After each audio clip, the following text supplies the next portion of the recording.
And good evening, nerds around the world. Welcome to episode 46 of the Nerds Unite as One podcast. I am Paul English, and I'm going to be your host tonight. And as always, we have a fantastic show for you tonight. And I also have a terrific panel who's going to help me with this, beginning with our one true emperor, our Lord and Master, Mr. Caleb Tuff. Caleb, what's up, brother? What's going on, guys? I'm back again. I'm kind of making a streak out of this. It's kind of nice. So yeah, just ready to get into it. This is a really hard list to come up with, but I did the best that I could. So Absolutely. We'll keep that streak up going. And back again, our other co-founder, it is Mr. Chris Miller. What's up, Daddy? What's good? What's going on, guys? You're going to say Star Wars in a week and a half. Woo! Star Wars marathon for me. Woo! Don't be bragging about it. I'm already jealous as hell of you. Oh, my goodness. Ready to do this show. Ready to do this. All right. Jack Fern is also back with us. Jack, what's up? Good. Glad to be here. All right. Mike Gulick from Geek Salad also to be kind enough to join us as well. Mike, what's going on? Hey, great to be back. Great to be joining all you guys, and I can't wait to hear what your lists are. We can't wait to hear what yours. And Chris, you've brought along a new friend for us. Introduce him. Yes. I'd like to introduce this fellow. I mean, he's a good pal of mine. I mean, it's his first time in the show. He's my good friend, David Abrams. David, introduce yourself to the. Hey guys, here on the show first time, and I actually love this already. It's a good pre-show. Hopefully you will love it by the end. We've been known to scare people away. That's Jack more than anything. The rest of us are kind of cool, but he can pick some scare. He can have some unusual picks that kind of scare people. he just loves shitty movies, man. That's all it is. I think there will be a certain shitty movie on his list, but we shall see. So, humanity. This episode, we because it is coming close to the end of the year, and what a spectacular year it has been in terms of movies, we decided to just do a little bit of celebrating on that by counting down our top 10 favorite movies of all time. Now, this is different from a best movie list. That we'll do in a later episode this month, but these are the movies that we absolutely love watching. They may not be the best films we've ever seen, but they're certainly our favorite ones that we just love to put on time and time again and just watch them. Okay. But really not a whole lot of thought at all. We'll see what our efforts came up. So, Chris, I am going to start with you on this one. Let's get this one rolling. Give me your number 10 favorite movie of all time. Number 10 favorite movie of all time would have to be. This is an old one. I mean, of course, I have a lot of older ones. It'll be Singing in the Rain. Yeah. Yeah, from 1952, Gene Kelly, Donald O'Connor, and Debbie Reynolds. I mean, this is considered by many to be the greatest movie musical of all time, and I've seen many musicals, and there's no arguing, the sheer fun and exuberance and the energy that Gene Kelly and Stanley Donen put into this film. It wasn't well received at the time it came out. I mean, it was well received, but it wasn't considered by many to be one of the greatest movies of all time. It deals with the film industry just when the talkie revolution was going to come about. But they did handle it in such a wry and an appealing way. It's just like, and the performances are spot on. I mean, of course, its dance numbers are wonderfully choreographed. Who doesn't love that scene where Gene Kelly's just dancing in the rain? That's just magic. It's just that's something that cannot be equal.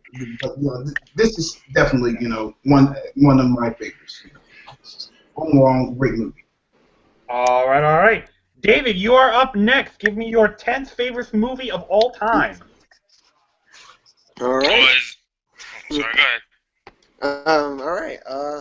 My 10th favorite movie of all time is Forrest Gump. Oh. Yeah. Absolutely phenomenal. I've actually saw it first time I was at camp, and I saw it on the bus. And yeah, I actually did cry at the end. Run, Forrest! It's a phenomenal movie.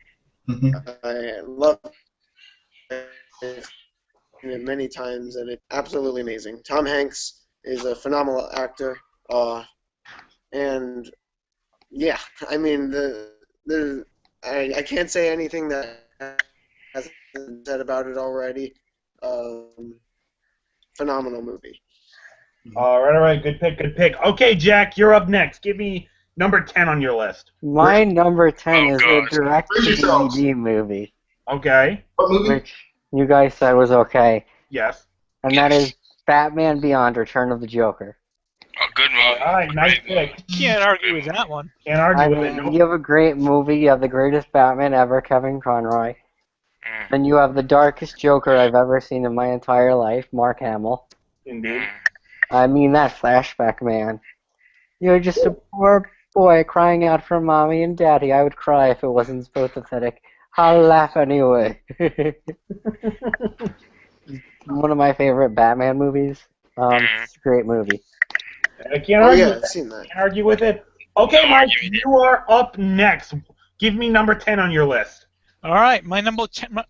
My number 10 is Field of Dreams. Wow. Pick. Kevin Costner.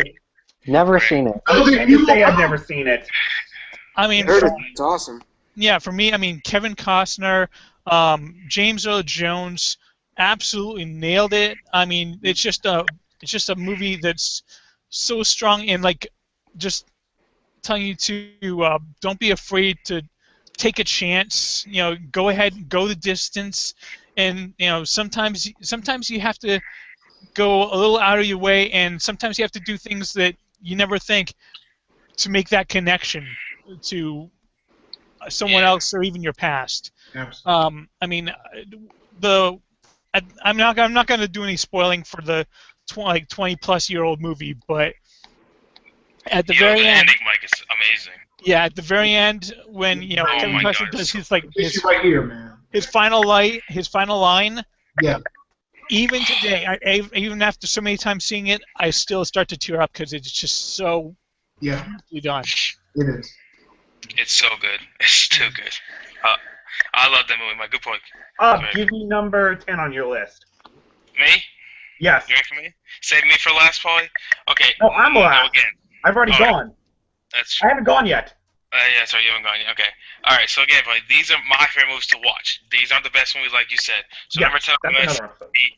the original Rocky. Yeah. Nice. You're Adrian.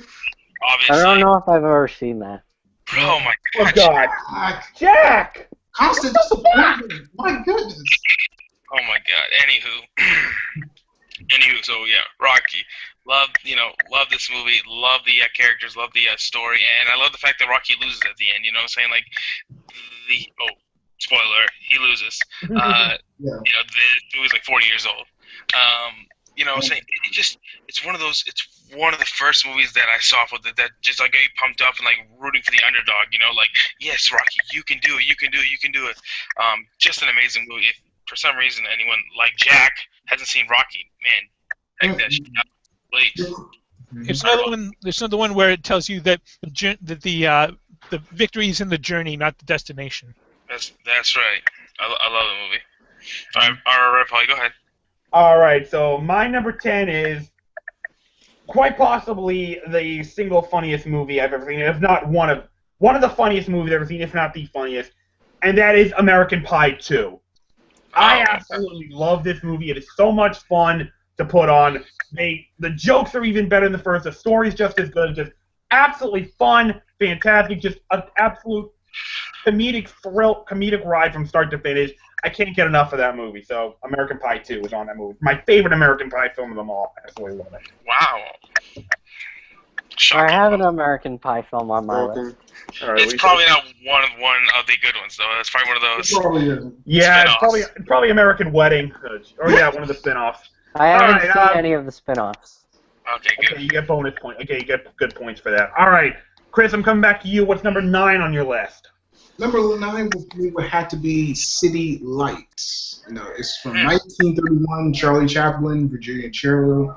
I mean, I've seen a couple of films from this. You know, this really remarkable genius of cinema. You know, I mean, cinema is just comedy, really Charlie Chaplin really works his magic. It is truly one of the great movies of all time. And it's not only just a funny film. It's not only just a comedy. It has that element of pathos to it, especially in this little tramp character. You just, even though yes, it is a comedic character, you kind of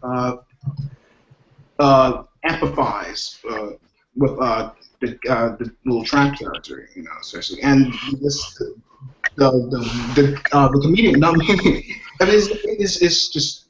it's really hilarious, but yet is really touching at the same time. It has some things that can get to you, and the ending, I will not give any spoilers. It just really tugs the heart. It's just absolutely wonderful. It's just a wonderful movie.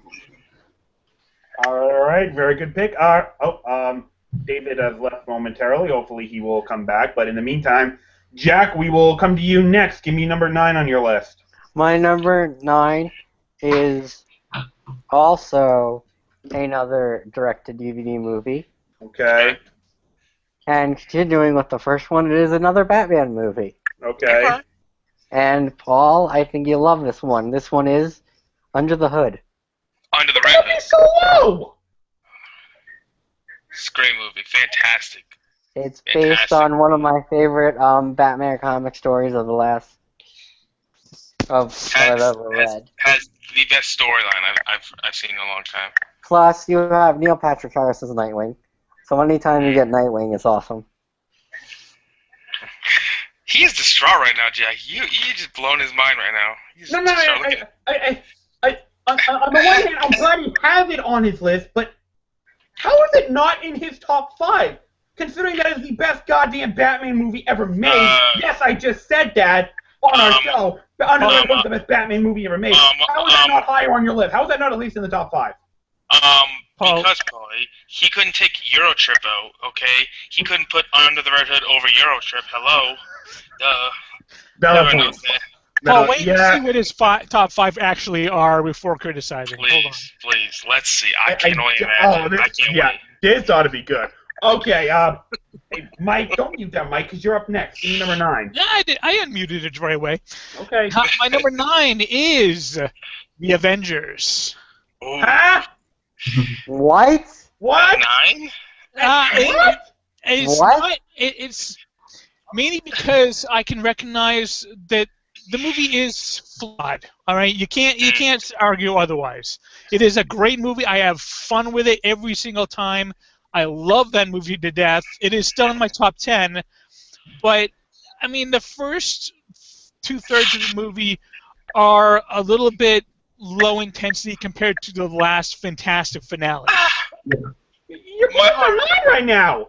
My heart is broken right now. If I had Iron Man's blasters, I would shoot you in the face right now. If I had Captain America's shield, I'd throw it. What do you say? Oh. He's got you, bruh. Hey, I'll just get the Guardians of the Galaxy and they'll shoot you with it, a blaster with it. That's right. They can stop it. All right. Caleb, have you recovered enough to tell me what's number 9 on your list? Okay, so number 9. Now again, going through this, it was really hard to come up with this list, but one movie stuck out. This is probably my favorite non-Pixar Disney movie, if that makes sense. Okay. Number 9 on my list, Paul. I know it's one of your favorites, and I'm not sure if this is going to be on your list, but I don't know. Number 9 for me is going to be Aladdin. Nice. Again, one of my favorite like Disney movies. Love the characters, love the story, love the villain. It's one of my favorite villains of all time. Just an absolutely fantastic movie. Has 2 great sequels too. Number 9 on my list, Aladdin. That was so close to making my list too. Just missed. Yeah. It's on mine. All right. So for mine, I actually had to edit this in show because I thought of a movie and I'm like, how did I not put something on the list? So my new number 9 is The Sandlot. It is, simply put, not only my all-time favorite baseball movie, but probably, arguably the best baseball movie I've ever seen. And probably the best one ever. I just absolutely love it. It is so much fun. It's so classic. It's so iconic. If you haven't seen The Sandlot, what the hell are you doing here? Watch it right now. It's You're that killing me, Pauls. I mean, yeah, you gotta have The Sandlot on. Anyone should have The Sandlot on that list. It's It's not just on an mine at amazing all. movie. That's not one of my favorites. I'm not a huge fan of it. Jack, get the fuck out. You're done. Seriously, I cannot handle this anymore. You're killing me here. No, but there is one scene I like, which is my favorite scene of the entire movie. I swear to God, if you say the kissing scene, I'm gonna like, jeez Louise. Okay. I was gonna say the kissing scene. No, that was stupid on his part. Like, I really don't like that scene. I love that Come scene. on. You're killing me, Does it Smalls, together with really. the hot what do you call it? The hot lifeguard. Yeah, Wendy Peppercorn. All right, Chris, I don't know if you can continue on after that, but if you can, give us your number 8. If I can find the strength, which I'm so struggling to at this very. Yeah, I know, I feel you, brother. I feel you. Okay, 9. 8. My number 8 favorite movie of all time has to be Raging Bull. Okay. Never seen it. Actually, that one I haven't seen either. Oh, boys. You call yourselves film fans. I'm just kidding. I'm just kidding. But yeah, Martin Scorsese, he's truly one of the undisputed masters of this medium, and this is no proven less than in this movie. I just like how, and Robert De Niro this is probably his greatest performance. He just plays a character, who just goes from the height of his power to going on the destructive binge, not only himself but for the people around him. Is really a compelling look at this guy who's fraught with, despite the many highs he had in his life, was fraught with insecurity and had a very violent side to him, and this is a very primal side to him, and it's exquisitely shot. The cinematography is phenomenal in this movie, and the editing is razor sharp. If people say it's the best movie of the '80s, it probably is, and it's not only that; it's one of the greatest movies of all time. I feel. All right, I think I might debate you on that with a couple of picks I have, but we will see. Anyway, Jack, go ahead and Please do. try and break our hearts again. Number 8 on your list is Number 8 in my list is American Pie. Oh, The original. okay. The first Very one. good. I love that movie. You have it's Jason Biggs, right? Yes. yes. Is the actor. Yes. When they show him with the pie. Great scene. I love the dad in the movie. And I love when you see him like trying to get with the girl and he screws up. And then at the end he's camming with her and he's doing the dance, and then near the end of the movie you see the dad going into the "Hey honey," and you see him dancing. Great movie. Indeed. Hey Caleb, what does third base feel like? Warm apple pie, bread. Homemade or McDonald's? Yeah, that is that's a lot of great lines in that movie. We will get laid! Oh my goodness. Guys, just to let you know, David had a little emergency, but he probably will be joining us shortly, hopefully. And also from that movie, American Pie, who does a lot of Shermanator. You targeted for Shermanation. And I love Determination. and we gotta talk about Stifler's mom. Oh my Oh, the milk! Mom, I'd like to fuck. Yeah! And then there was this one time at band camp. I stuck a trumpet in my pussy. Oh my god. Oh dear God. We were just talking American Pie, Colton. Don't be frightened.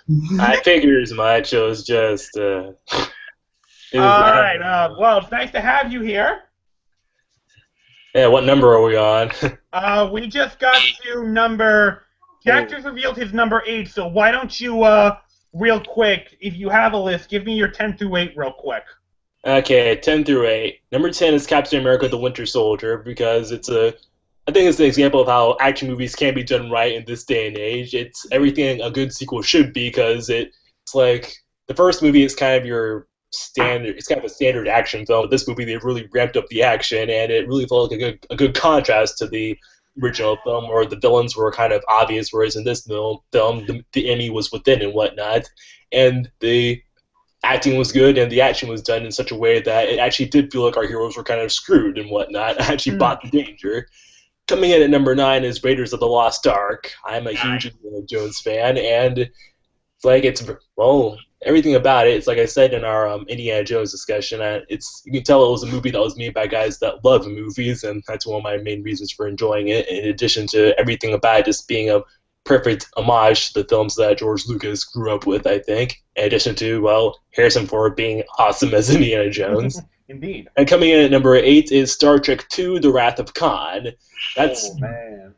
It's like it'll be higher up on the list, but it has some pacing issues, I think, in the middle, sort of there's that entire segment where we see that Khan and his goons have killed everybody and the Genesis Project. I'm thinking, man, that looks pretty brutal. Too bad we didn't get to see it. But aside from that, Never seen it.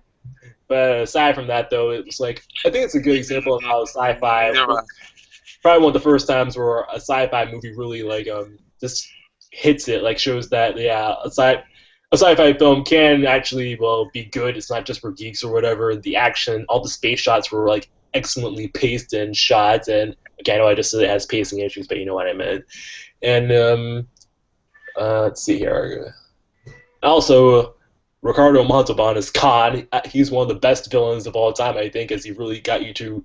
Even though he's evil, you could actually feel for him throughout the entire movie, and in some way you can sort of justify him wanting revenge against Kirk, even though, we still want him to lose. And of course, there's the always classic, I have, and forever shall be, your friend, Dead Spock. Oh, comes at your heartstrings. All right, I'm going to have a little something to say about what you said, Colton, but that's going to come a little bit later. In the meantime, Mike, I'm coming to you next. What's number 8 on your list? Well, just so Chris doesn't corner the market on movie classics, I'm going to hit you with one of my own. And my number 8 is Casablanca. That'll make its way on another of my lists. Here's looking at you, kid. That's my dad's favorite movie. Casablanca it should be on everyone's favorite list because it is just a masterpiece. On my never seen list. Well, what was that? Who said that? Neither have I. Neither have I. So. Well, no, I understand you not seeing it, but I think you should. I mean, it's not a long movie. It's maybe an hour and a half or so. Yeah. But it is. I mean, it's funny as all get out. It shows. Humphrey Bogart is at his absolute best with that movie. Ingrid Bergman is stunning, and I mean the way Humphrey Bogart is playing his character as someone that really doesn't care, but every now and then he shows this maybe he does care more than he's letting on. It is a brilliant performance. The movie is just absolute genius. Highly, highly recommend it. Caleb, if this does not convince you to go see Casablanca, I don't know what will. Exactly. The writers, if this following fact does not convince you to see Casablanca, I don't know what will. The writers of this movie, their names were Philip Julius Epstein. Philip's grandson just happens to be Theo Epstein, former general manager of the Boston Red Sox and archetype of the 04 championship team. If that doesn't convince you to go see it, nothing will. Booyah. Mm-hmm. I'll probably see it eventually. I mean, I don't know. So. In the meantime, why don't you give me number 8 on your list? Okay, so number 8. Now again, these are my favorite movies to watch. I just want to reiterate that because again, these are not the best movies for sure.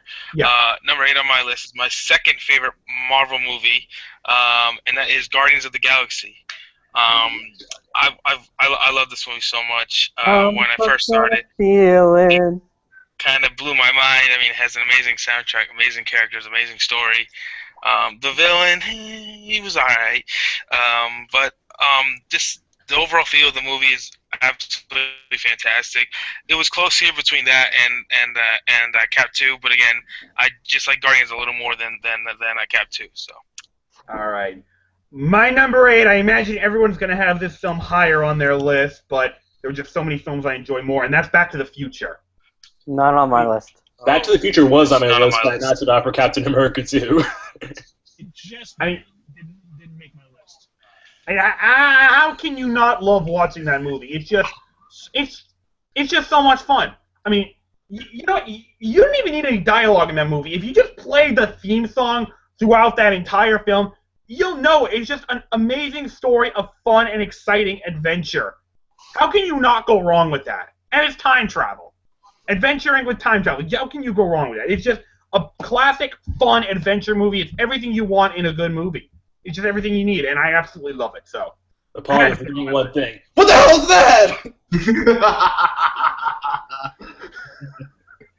that? Colton, that was Back to the Future 2, actually. I know. Well, yeah, he actually does do a "Hey, what's that?" gag in the first movie, also. Just yeah, I know, but that exact dialogue, that was number 2. Just pointing that out. I didn't fall for it. Sorry. Yo, I didn't even mention that on my top 5 favorite moments from the past year. How did I miss that? That was awesome. All right. Chris, I'm coming back to you. Give me number 7 on your list. Okay, number 7 on my list has to be Schindler's List. Yeah.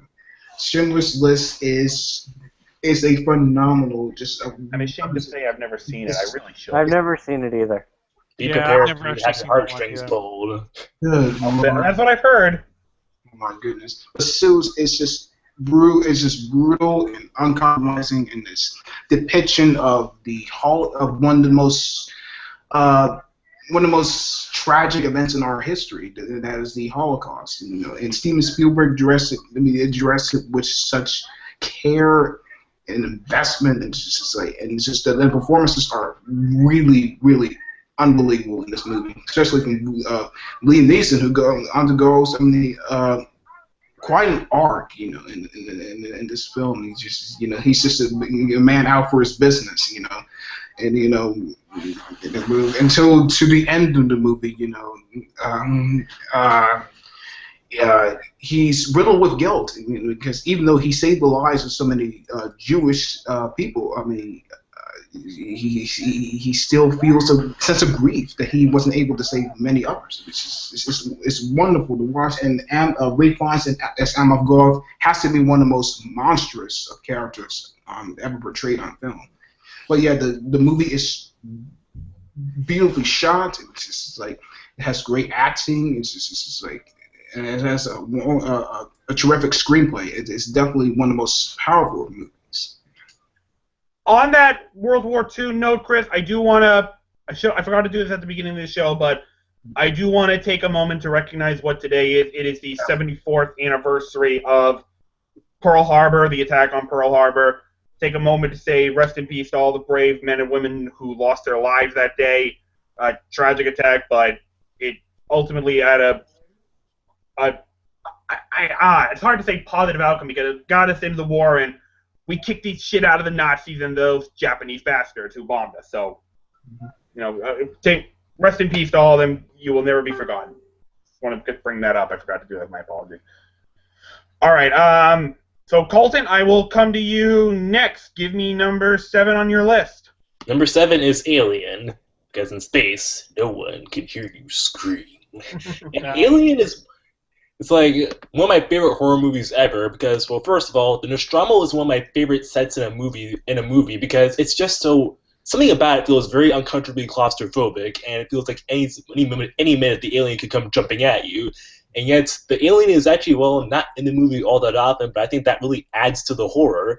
And of course, we got Sigourney Weaver, who was actually an unknown at the time, with kind of had pretty much probably the least amount of star power in this movie, which is kind of hard to believe nowadays.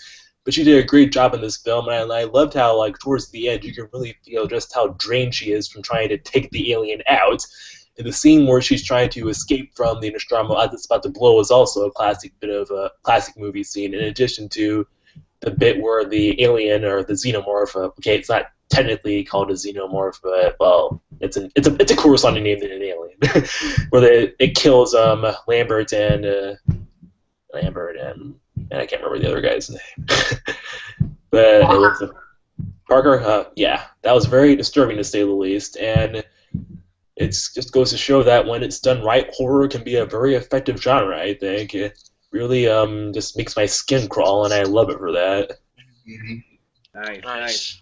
All right, Jack, I'm gonna come to you next. This should be interesting. Can only imagine. Yeah, give me number 7 on your list. My number 7 is The Hunchback of Notre Dame. Oh. Okay, fair Which enough. one? Not a bad pick. The animated one. The original. Yeah, the original Disney one. animated one. Yeah, That the was original. that was Disney, I think. Yeah, Disney. it was. I just love that film. Such a great film. I used to watch it a lot. It's just a really good film. Okay, and I guess it doesn't have much else to say on it. Mike, you are up next. Give me number 7 on your list. All right. I actually just had to do some rearranging because I remembered one that I should have put in there, but I didn't. But anyway, my number 7 is The Usual Suspects. Good movie. Oh my god. Very good movie. Never You seen with the it. keys, you fucking cock. Yeah, turn in your Oh. movie card. Now, I mean, Bryan Singer, one of his first movies, and I still hold one of his best.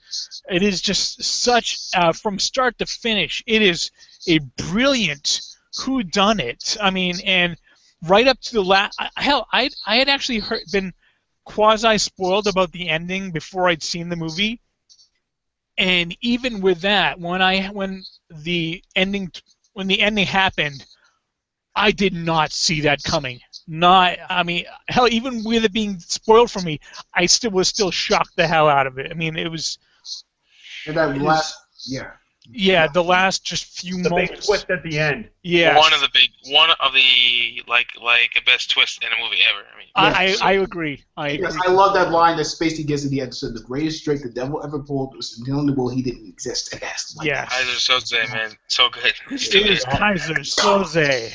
Yes. So good. Oh, brilliant. All right.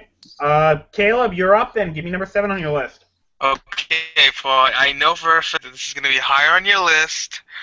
So I'll save a lot of talking for you. I know, like I already know it's probably number 1. So sorry to spoil, but number 7 on my list is Star Wars Episode 6: Return of the Jedi. Now, Okay. I mean, obviously, for obvious reasons, I love this movie. I could watch this movie over and over and over. It was. I'm just gonna say this now. I don't have Episode 4 on the list. It did not make the list. It would be in the top 20. I mean, this is Star Wars. I mean, I really don't have to get into why I love it so much. The story, the characters, blah blah blah. It's been said 1,000 times before. So. I've never seen it. So. Yeah, Oh my god. And we, oh my goodness. So, I go yeah, on the but- whole now. All right. Jack, I'm trying to defend you here, buddy, but wow. You are making it beyond impossible. All right. My number 7. Oh man. You know what? I can't do this. Number 7 is Spaceballs. It was gonna be Ghostbusters, but the more I thought of it, Spaceballs is just infinitely better. It is so much more funny. It is like the greatest parody film of all time. It is just a laugh out loud, hilarious, and it honestly to God has, in my opinion, the single funniest scene in cinema history. Lone Star hands the gun to Vespa as he's trying to unlock the door. I ain't shooting this thing, I hate guns! Boom!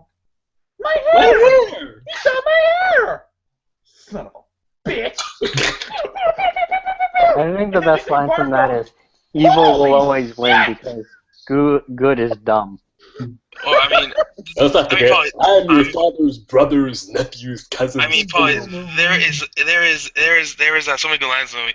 You went over my helmet. I I'm mean, not exactly over, you know, sir. More to the side. I'll always call you first. It'll never happen again. Never, ever. no. And Yeah. May the Schwartz be with you.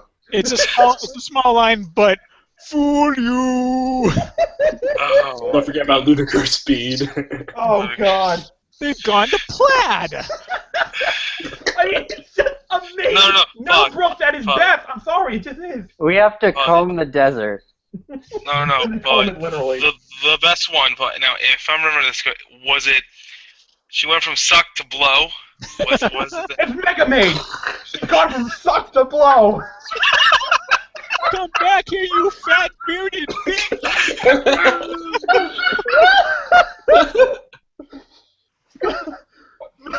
Oh, God. For obvious reasons, I'm all respect to Ghostbusters that I absolutely love. There's no way in hell I could have left this off the list, so I had to put it on there. Spaceballs is a comic masterpiece, and the one that I'll always defend. And if you don't like it, fuck you. Okay. Well, Young Frankenstein's better. They call me Frankenstein. Okay, anyway. All right. Yeah. So I'm sorry, I had to do some last minute shade, but okay. Chris, I'm coming to you. Give me number 6 on your list. My number 6 on the list would have to be The Wizard of Oz. Great movie. The 1931 version, no substitutes. I mean, yeah. Is there a better version of L. Frank Baum's, classic story?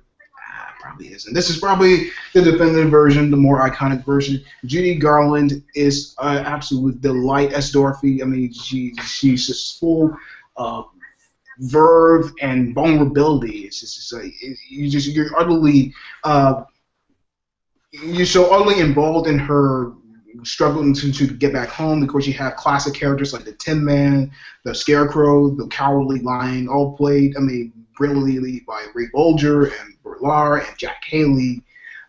There's some great visual design in this movie that's just fucking amazing in this movie. And the musical numbers, what's there to say, they're just iconic.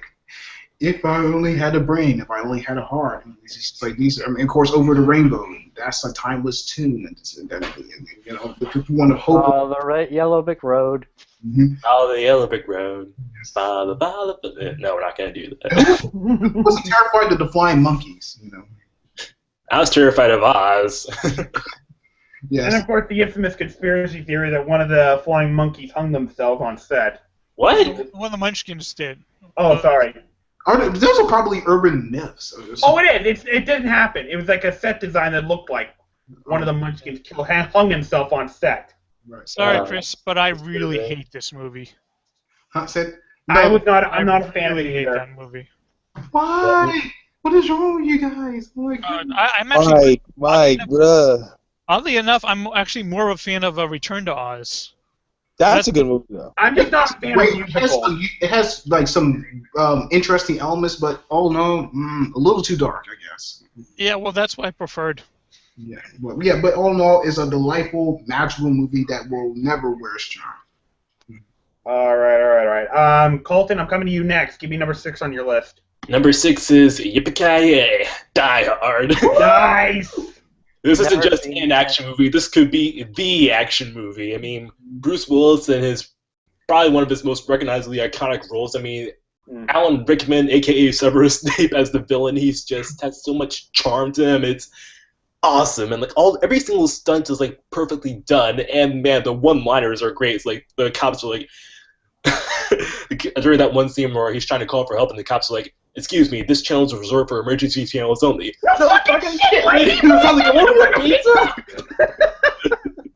Ho, ho, ho, now I have a gun, too. Mm-hmm. Now I have a machine gun. Now I have a machine gun. Ho. Yes, Ho. of course, with Alan Rickman and his patronizing Bruce Willis, it's like, once you another American who saw too many movies of John Wayne, too many westerns, it's like, oh my goodness, this dude is I'm partial to Grace Crowley myself. I always did like those sequin shirts. chilling, man. And also, even though they wound up not staying together, I was also a fan of his his wife, Holly. She was likable in this movie, and in the sequel, then they got divorced. Difficult because action movie characters can't be happy apparently unless they're Indiana Jones. Yeah. But Bullshit. yeah, and also like the scene where during the entire time that limo driver seems to be blissfully unaware of all the action that's going on. Argyle, then he manages to actually get into the action at the very last second when he just takes his car and rams the ambulance of the guy trying to get away. Yep. That was like awesome as well. That was pretty cool. Yeah. Nice pick, Colton. Nice pick.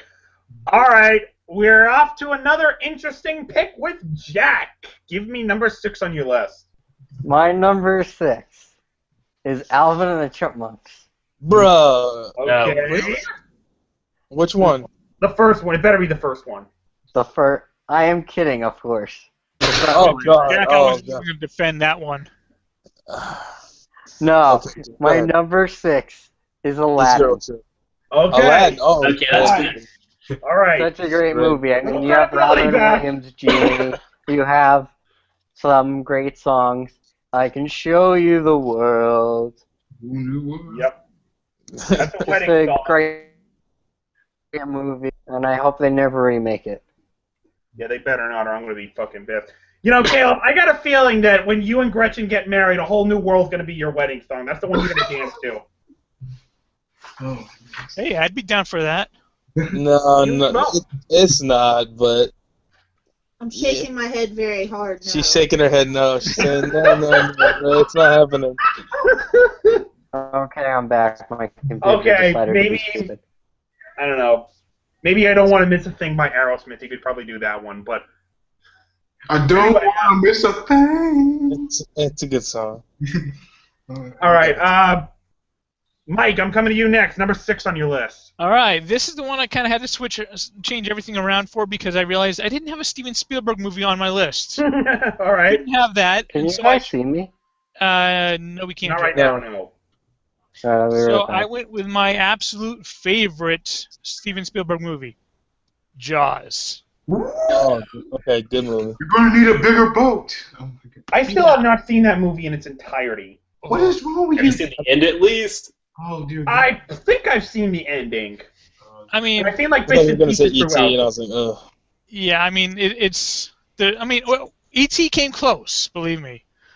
Yeah, but- that guy didn't like it. Dude, you Nah. have no soul. Snooze fest. Snooze Wait, fest. who bro. didn't Snooze like it? fest, bro. Who didn't like it? Caleb does not like E.T. Ah. What is your problem? It's not that I didn't like it, it was just boring as shit. That's What were you expecting? Something like Men in Black or whatever? I think it's one of those movies where it's a better if you see it as a kid, you know what I'm saying? If you're younger. I saw it as an adult and I liked it. We saw it last For people young and they this year, and it was nothing there. You're obviously not young at heart, Caleb, if you didn't like no. it. Anyway, Hey, when you have kids, man, it's just no. Anyway, Jaws. I mean, there's fantastic humor sprinkled throughout, but nothing ever beats that tension that's permeated. I mean, you get this shark waiting offshore, not going away, just killing anything that comes into the water, and just Brody, just this character arc from him hating the water to finding the courage to go on to this boat and track this shark down. I mean, it's just, and plus, I mean, need I mention the Indianapolis speech from Quint? Oh. One of the greatest movie moments in history, right there. Shaw just knocks it out of the park. With that. Absolutely. Or how about one of the best one-liners in recent memory? Smile, you son of a bitch. Oh, perfect ending for that movie. Perfect. All right, Caleb, I'm coming to you next. Number 6 on your list is? All right, number 6 on my list. Now, earlier, Colton had said that he had Alien, and you know, Aliens were one of those movies where Alien and Aliens, it's like, like which side do you fall on? Well, mine is also like that because number 6, I have the original, the original Terminator. Now, this one's controversial because there's a lot of people that like Terminator 2 better. There's a lot of ones that like the original better. I'm on the original side. It blows me away. I mean, I love this movie so much. The characters, the storyline. I mean, oh my God, this is horrible. Michael Biehn as Kyle Reese is absolutely fantastic. He knocks it out of the park. Obviously, Linda Hamilton as the amazing Sarah Connor, and my man Arnie. I mean, come on, as it's just, I love this movie so much. I mean, I love number 2 as well, but this one edges it out just so slightly. So, yeah, number 6 on my list is Terminator. I'm with you there, Caleb. Good pick, Caleb. Good pick. Okay. Jack said he was having some technical difficulties. Hopefully he will rejoin us soon. In the meantime, my number 6, when I realized I did not have any film for this franchise, I almost slapped myself in the face going, how in the world could you leave this off? So I had to go with the best of the best out of this franchise, that is Indiana Jones and the Last Crusade. I absolutely love this movie. It's action-packed. It's so much fun. The humor's great. And, of course, Harrison Ford as Indiana Jones is, like, at his best. And, of course, the greatest James Bond of all time, Sean Connery, is Indy's father. Can you beat that? I don't think so. How did you know she was a Nazi? She talks in her sleep. Ooh. Oh, Mr. Jones, you beast you, yes. I see you in the younger women. All right. But in all seriousness, one of my all-time favorite movies. I absolutely love Last Crusade. I can never get tired of watching it. It's one I'll never get tired of. Mm-hmm. All right, so we're halfway done, everyone. Let's keep this going. Chris, you are up. Give me number 5 on your list. Okay, before I get number 5 on my list, I'm going. The guy who was here, David Abrams, wanted me to give you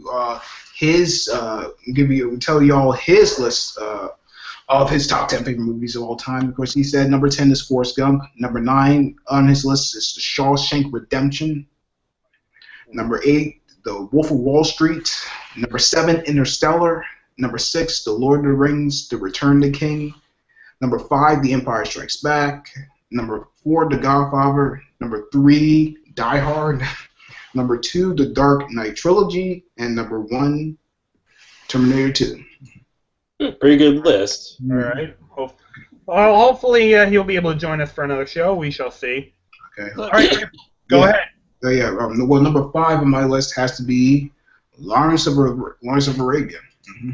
I mean, this is probably the greatest epic film of all time. It's just David Lean, when he uses that camera, it's just absolutely wonderful, and just it's just the visuals of this movie are just they're dazzling, to say the least. You know how he uses that camera is just, you kind of wonder where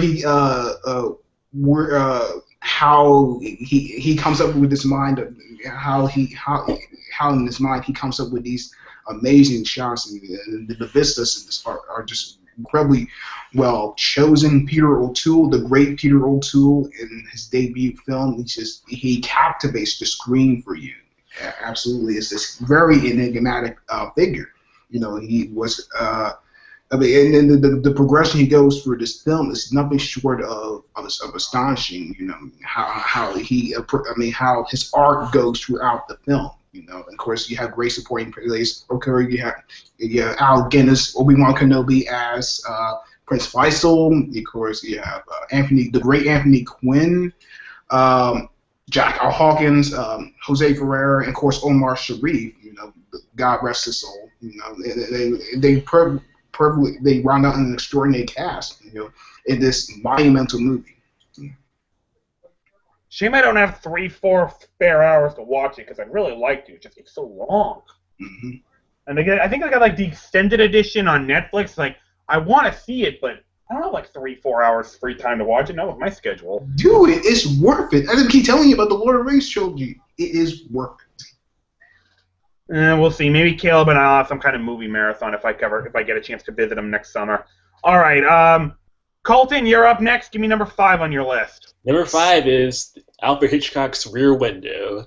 It's like nice. But even though I like Psycho, it's like I like what Rear Window does a little bit more. I like the idea of it, which is we got our hero James Stewart who can't mind his own business, and he's just watching everybody from out his window, and it's like he's watching his own mini movies as he's doing so with all those people and their different stories before bam, he stumbles upon a murder mystery and whatnot. And I like how the movie sort of like unfolds. It's like you sort of don't know if the guy really is guilty, and then when he shows up at the end, he's like, "What do you want from me?" And I'm thinking, "We want you to be guilty and whatnot." Because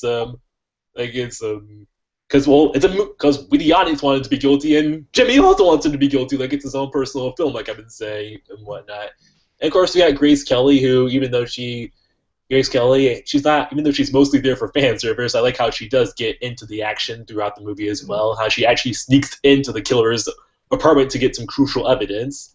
And I like how the movie ends with I won't spoil it. Have you guys all seen it?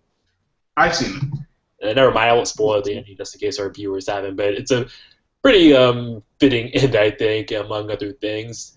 And I would probably put that as maybe my favorite Hitchcock film, with Psycho and maybe North by Northwest being under it. Like, I haven't seen a lot of Hitchcock movies, but, well, those are some of my favorites right at the top of my head.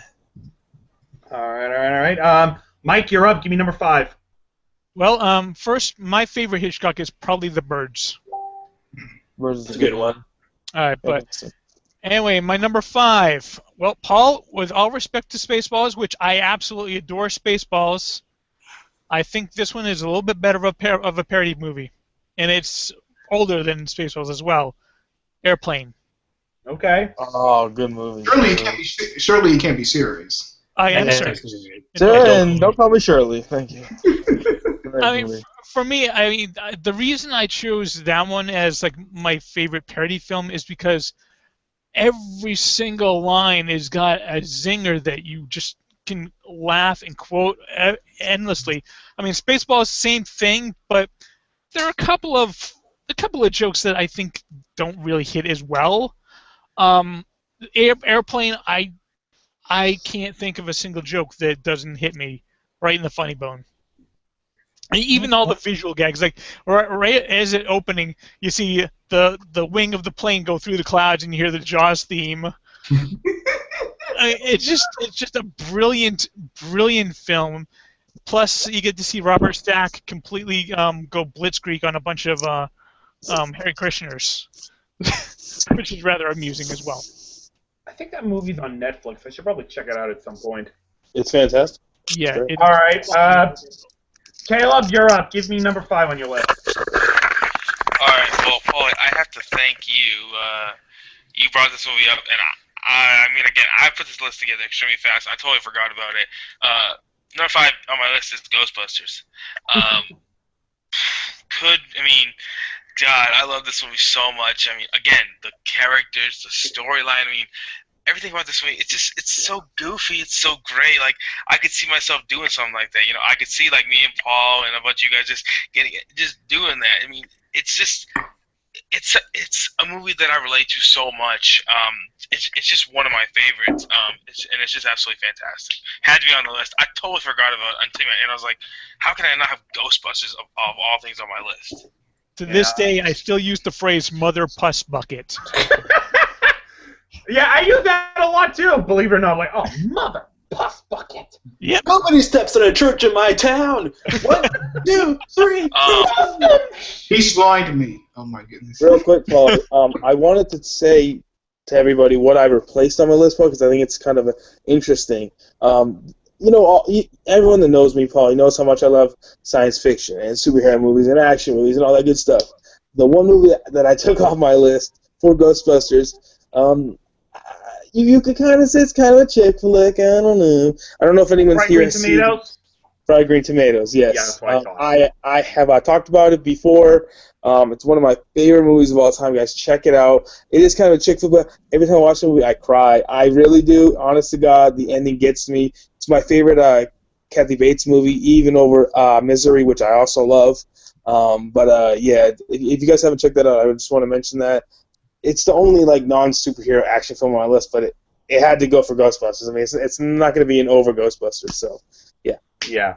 Yeah, you know what? You actually, I think real quick, I should. Oh wait, I don't think you gave number. Oh wait, you did give number 5 with Ghostbusters. All right. You know, on that note, Caleb, like real quick, I do want to mention the movie that Last Crusade replaced, and that was Disney's Robin Hood. I absolutely love this film. It's probably my all-time favorite Disney movie, and I'm ashamed I had to leave it off my list, but I mean, I couldn't leave off Last Crusade. But Disney's Robin Hood, I absolutely love it, probably because I love the Robin Hood legend so much. I mean, Disney's Robin Hood, great Disney movie. If you haven't seen it, go watch it. But anyway, number 5 is one that Jack already mentioned, and I think I may have brought this up once before, but when I made this declaration, Caleb threw up after we finished videotaping this.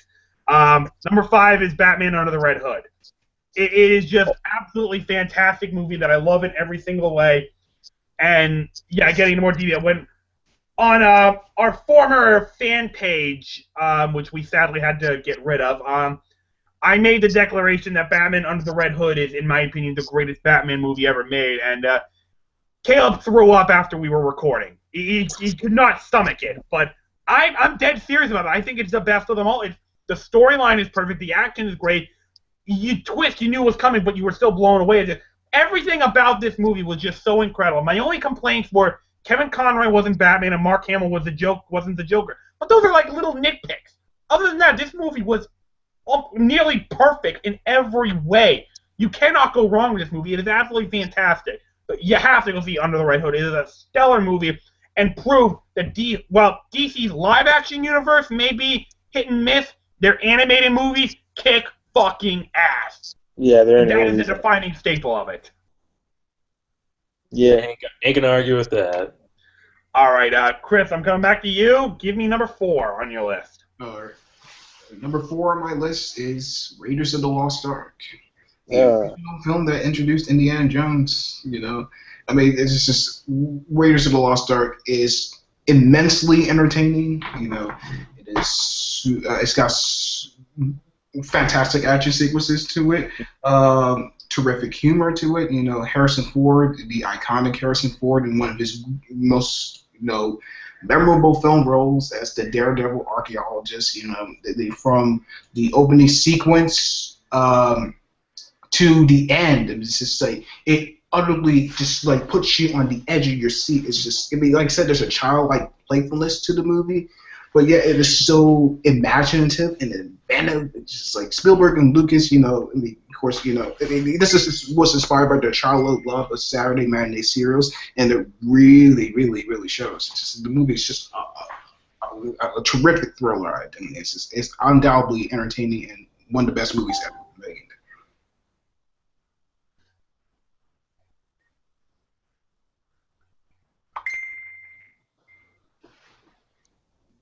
Hey, so it looks like Jack will not be joining us. His computer's not working right, so. Yeah, it kind of sucks. All right, hopefully we will get to see his list momentarily. But in the meantime, Colton, we will come to you. Give me number 4 on your list. Number 4 is The Empire Strikes Back.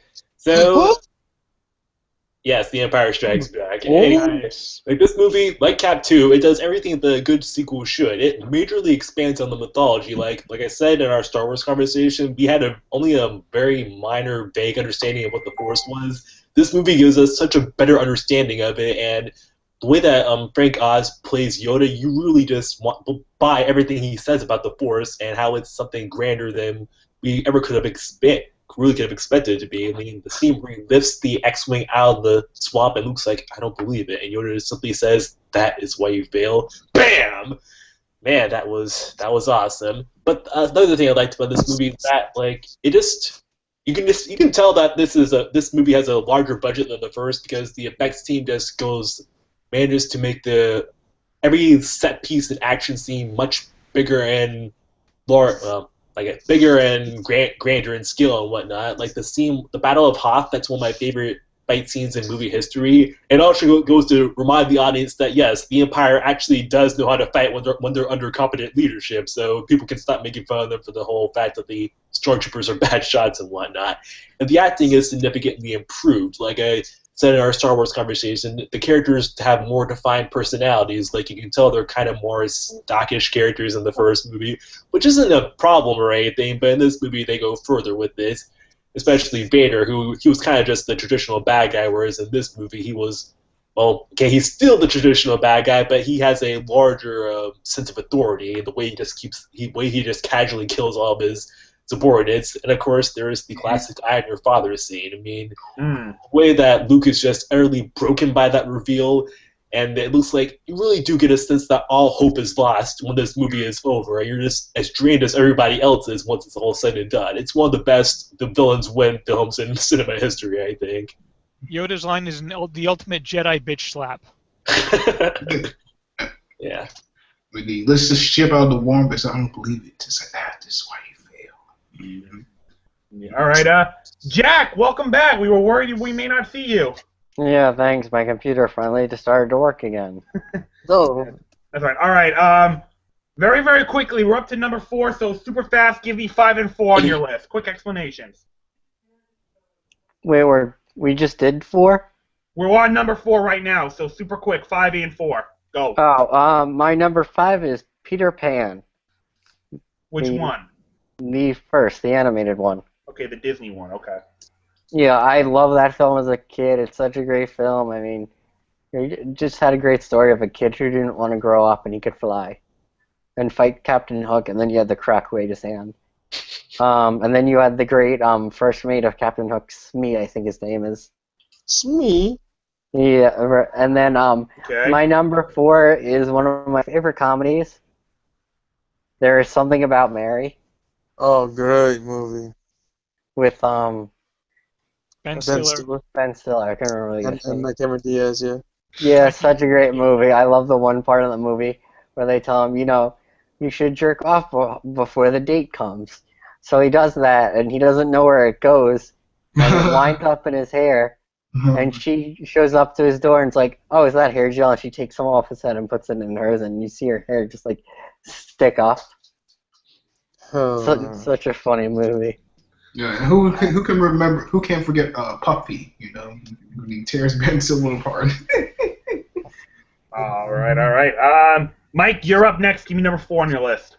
My number 4 is Lord of the Rings: The Fellowship of the Ring. You shall not pass. Okay. Now, I love all 3 of the Lord of the Rings movies. I do. But there was just something so unique and magical about seeing that first one the first time. I mean, I don't think I'd ever seen a movie on that epic scale done so well. I mean, I've read the book before. I found the book very dry for the most part. And then I just saw this movie, and it brought the realm of Middle-earth to life for me. It was just so incredible and epic, and the New Zealand vistas were just beautiful in scope, and there was not a weak actor in the bunch, and seeing all the Uruk-hai at the end, the swarming, and just Boromir's redemption, trying to protect Merry and Pippin. Yeah, Merry and Pippin. Mm-hmm. It was just there. I mean, while I think Return of the King is a better movie, there was just something unique and magical about the Fellowship of the Ring. Yeah. All right. Caleb, you're up next. Give me number 4 on your list. Okay, here we go. The top 4, the nitty-gritty part. All right, now this was super duper hard to do, but at number 4, I had to go with my favorite Marvel movie of all time, and that's Marvel's The Avengers. Nice. Now, Mike said some very mean things about The Avengers. That's okay. I still love them. It's okay. It still made my list. The first time I saw this movie, man, I didn't see it in theaters. Now, again, I was moving. I had a lot of stuff going on at the time, so I was not able to see it in theaters. But when I got it on Blu-ray, I literally watched it like 10 times in a row. Like, literally, it was amazing. I loved every second of it. Just seeing my favorite heroes on screen for the first time, it blew my mind. This movie, it's so fun to watch. Like, it still gives me the feels even now. You know what I'm saying? Even watching it like today, it's just so good. Josh Whedon did such a good job weaving all these characters together with their storylines and all the dialogue. I mean, it's just, and there's so much fan service in this movie, and the final fight scene is just amazing. And who can love puny God? I mean, I love that so much, and I just love this movie. So, number 4, The Avengers. Puny God. Caleb, he believes in heroes. All right, so my number 4, and Colton, this is where I was coming with Wrath of Khan. And I'm sorry, Cole, but I got to disagree with you about the pacing of this film. Is paced perfectly throughout. In fact, this movie, honest to God, and I'm agreeing with Linkara on this one, this film is about as close to perfect a movie as you can get. Everything about this film, strong acting, amazing storyline, suspense sequences are fantastic, and just enough humor to make it all blend together. I cannot say enough good things about Wrath of Khan, and if Caleb, if your fiance is watching this, I have the following message for her. Get your husband's act on his ass movie. I don't care if you have to tie him to a fucking chair and tape his eyelids open. Make him watch this movie, and I guarantee you he will be a true Star Trek fan. She's tried, man. She tried that with that and Lord of the Rings. That hasn't worked yet, bro. Wow, Kirk, my old friend. Do you remember the Klingon proverb that tells us? A rope or something. I don't care. Do what you have to do. Just make him watch Star Trek 2. Yes. It is about as close to perfect as you can get. It's an absolutely fantastic fucking movie. Even the director's cut. Kirk, my old friend. You know the Klingon proverb that tells us revenge is a dish that is best very cold. It's very cold in space. Ricardo Montalban, one of the baddest villains ever. I love that movie. It did traumatize me as a child, seeing those worms going into the ears. Oh, yeah, that's pretty scary. Yeah, that's pretty gross. Yeah, it is. Especially when they come out of Chekhov's ear. I mean, I don't want to mention that, but still. Don't remind me. I'm Okay. I didn't. a mental block on that scene. I've never seen it. Jack! Yeah. Damn it, Of course. Jack. Rathacon. Of course Jack hasn't seen it. Of course, you haven't seen any good movies. I kind of prefer The Voyage Home, personally. I haven't seen that either. Shut up, Jack. The only Star Trek movies I've seen are the two J.J. Abrams ones. Those are great. Good movies, but you gotta see what came up. Yeah, you have to see what came before, though, man. I mean, Yeah. Yeah. Jeez Louise. I don't know. All right. Also- Caleb, you don't get to talk right now, okay? Seriously. I don't feel like falling asleep. I don't know. All right. Chris, you're up next. Give me number 3 on your list. Number 3 on my list is The Godfather. You say it's The Godfather. Never seen it. I have got to make time to see that.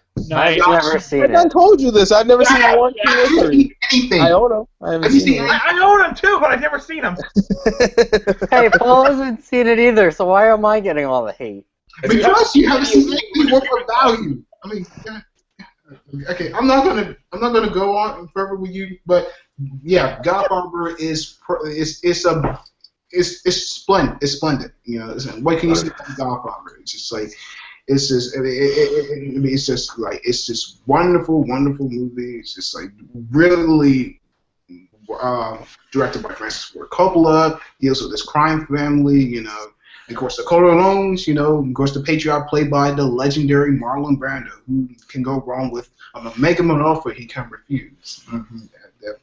It's especially with it's like, and it's immensely quotable. Like a man who doesn't spend time with his family can never be a real man. It's like never hate your enemies. It affects your judgment.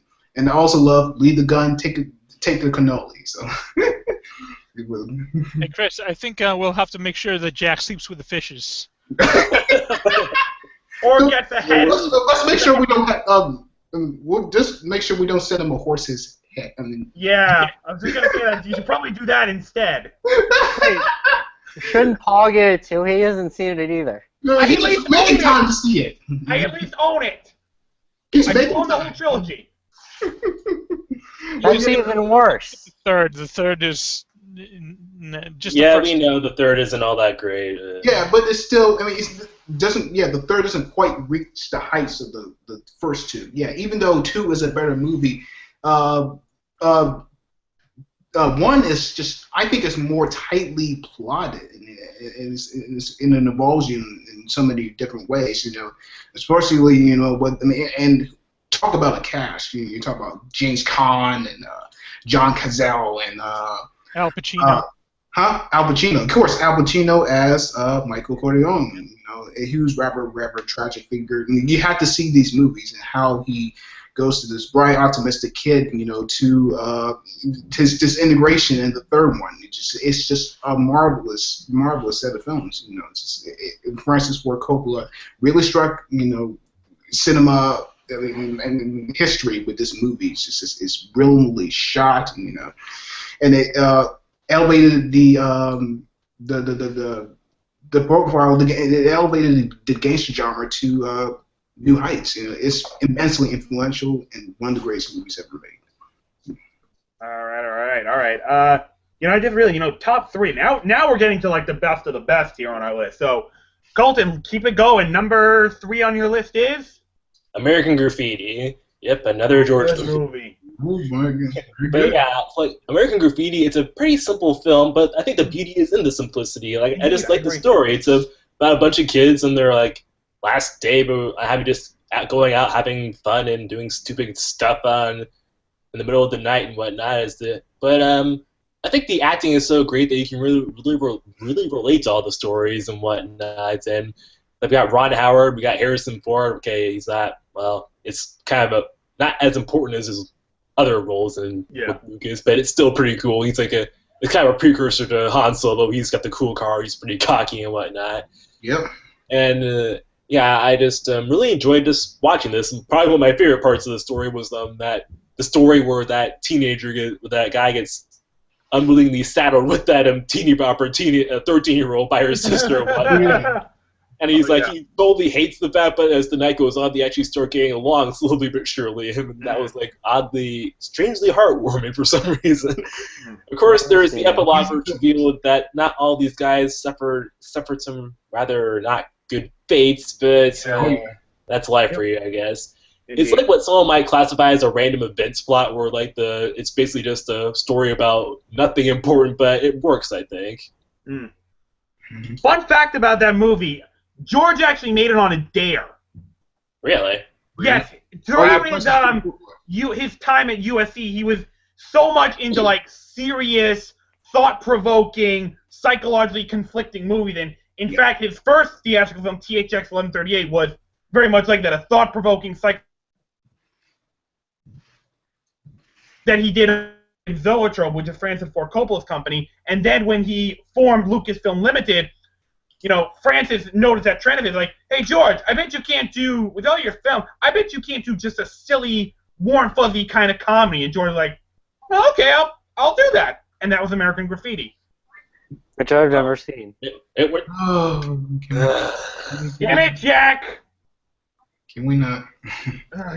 You're back to the negative zone. Yes. No. Hashtag damn it, Jack.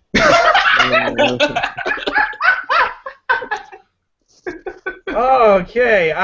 Jack, buddy, just don't say it anymore, man, because we already know. Just don't we already know what you're gonna say, man. You're digging yourself into such a deep hole. You really are. Please, no. All right. Don't draw more attention to yourself. Oh my goodness. Mike, you're up next. Number 3 on your list is. Are we gonna skip Jack's list? No, we have to go through with the rest of it. Unfortunately, God help us all. Hey. Okay. All right, my number 3. It's probably gonna be one that not actually a lot of you besides Jack have probably not seen before, but every time you see me on the camera here, you see it right there. Princess Mononoke.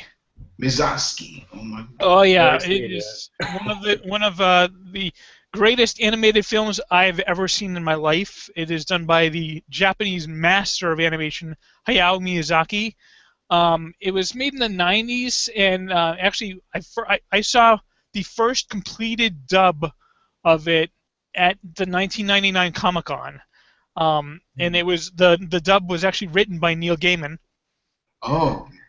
And it is just a breathtakingly beautiful, but also intensely action-packed film. It's about this prince of a remote village who gets, while he's defending his village from this this giant boar that was turned into a demon by a iron bullet, he gets cursed by the demon.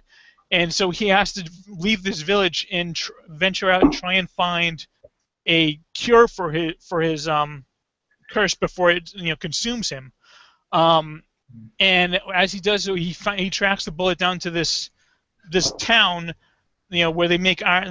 They're decimating the forest in order to make more iron and sell the iron. And you think it's going to be a bad town.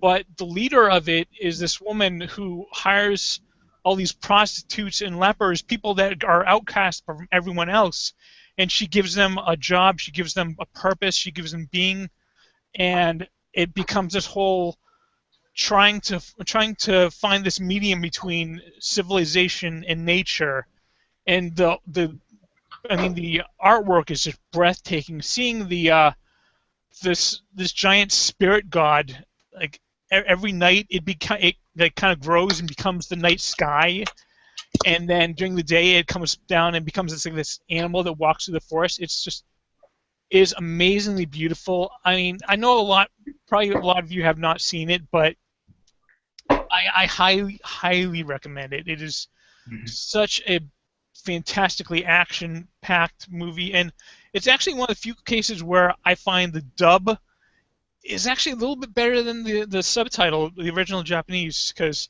I think Gillian Anderson is the voice of Maro, the wolf god, and I think she does a really good job. Wow. Okay, I okay. haven't Very seen nice. any Miyazaki movies. I want to, but I haven't gotten around to them. Yeah. I mean, if you want something a little bit less intense, a little bit more kiddie fare, but still very fun, there's Spirited Away. I was about to say that.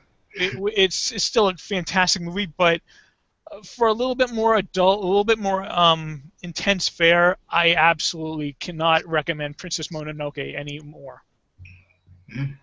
Okay. Proof I have the Godfather trilogy. Just tell me. I have it too. Nice. For $20, not bad. Yeah. Yeah.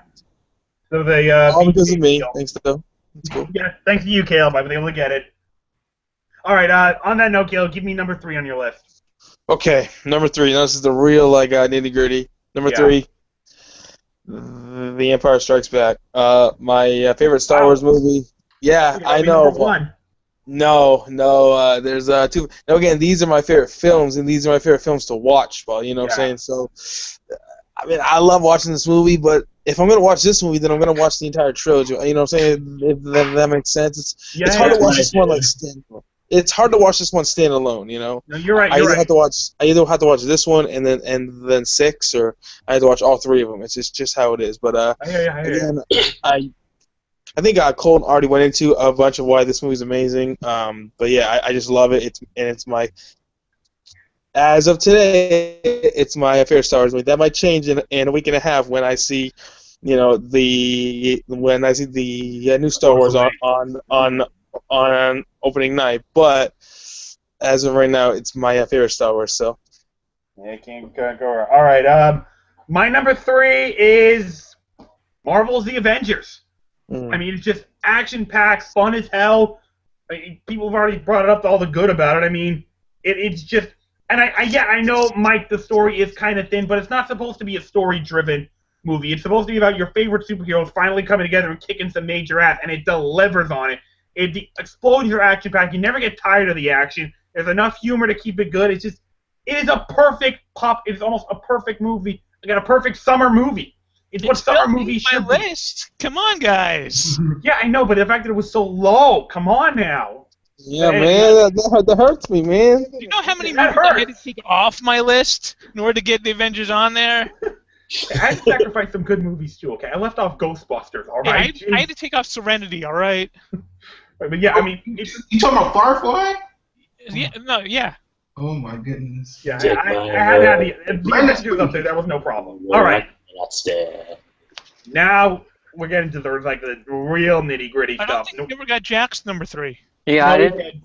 No, he didn't. Well, let's hear it, Jack. I actually agree with this. Drum roll.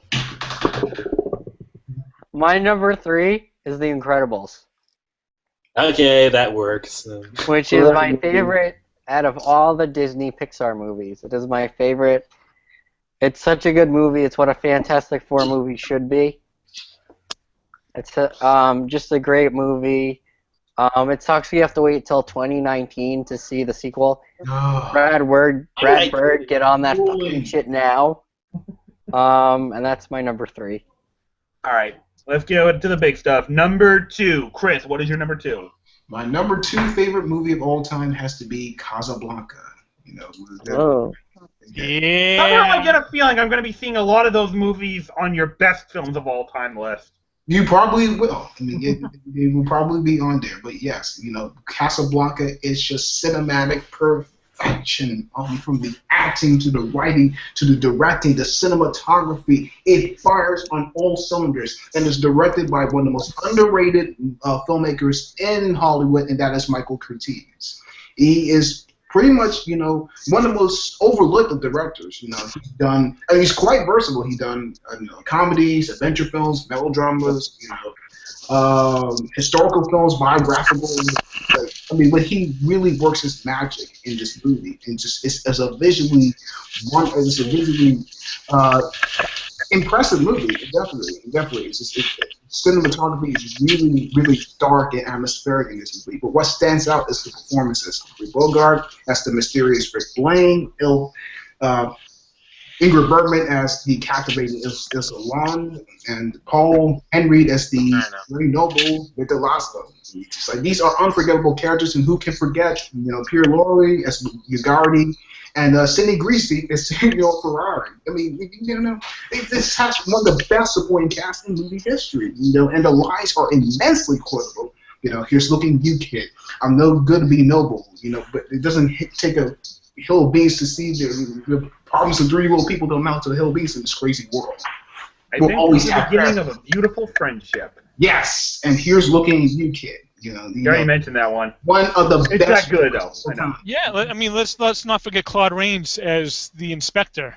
Oh, Renault. Brilliant. My God. He is unbelievable. He is fantastic in this. Yeah. Like I said, great supporting players. Great, just Hollywood magic at its finest. It's probably a pitch perfect. One of the perfect movies. Okay. All right. Colton, you're up next. Give me number 2. My number 2 is Singing in the Rain. So I'm a big fan of movies that I like movies that are about making movies or anything that shows you like the creative process that goes into bringing these things to life. And this movie is, well, I like it because, well, for one matter, one of my favorite scenes in it is when Gene Kelly and Debbie Reynolds are about to have a little romantic moment, and in order to get the mood right, Gene Kelly uses the set that they're in to help set it. No pun intended. And this one, I like it because it shows how the arts of film and cinema can appeal to people. But I also love all the songs. I mean, they aren't okay. I actually thought they were all original for this movie until I read about the film, and yeah, they were all old songs incorporated into this movie. But they all worked. They were all well chosen. The choreography was great. And I also loved seeing them trying to put the Julian Cavalier together and that disastrous pre-showing where the sound equipment just utterly failed and whatnot. Oh my gosh, it's like I really wonder if that's what it was like back then, trying to get sound equipment to properly work. And the scene where the director is getting steadily more agitated as they're trying to because of, let's see, what's her name again? Trying to get Lena Lamont. Yeah, they're trying to get man, I lost my train of thought. Hold that thought for 1 second. Yeah, they're trying to get Lena to speak into the microphone correctly. She's like, well, I can't make love to a bush. And he's like, just speak to the bush already. And he's like, okay, play back. Okay, quiet! Roll them. I really felt so bad for that director. He looked like he was like what? There's another good one. It's like Lamont and Lockwood. They talk. And Lena's like, well, of course, we talk. Don't can't everybody? It's like, no wonder people go crazy in Hollywood if they have to deal with that sort of stuff. And I also liked Gene Kelly when he's doing that little flashback to his rise through fame, and he says his motto is dignity, always dignity. And as of course we see, his life was anything but dignified. Of course, like we've seen scenes like that thousands of times, but this movie just makes it work because of just the way it's written and shot and acted. And of course, there's his friend Cosmo, played by. A movie I don't know what his name is. Played by Donald O'Connor. He's also a pretty good sidekick, and I like how he single-handedly saves the Julian Cavalier from utter destruction and whatnot. So yeah, great movie about making movie and great movie about making a movie and good movie in general. Also a fun fact, because Gene Kelly, being the tyrannical director that he was, apparently drove Debbie Reynolds to tears, and she was because she couldn't apparently keep up with him. And then she actually got some tips on how to dance from Fred Astaire himself. I mean, that's badass, of course. Mm-hmm. All right, that's what I gotta say. Singing in the Rain, great film.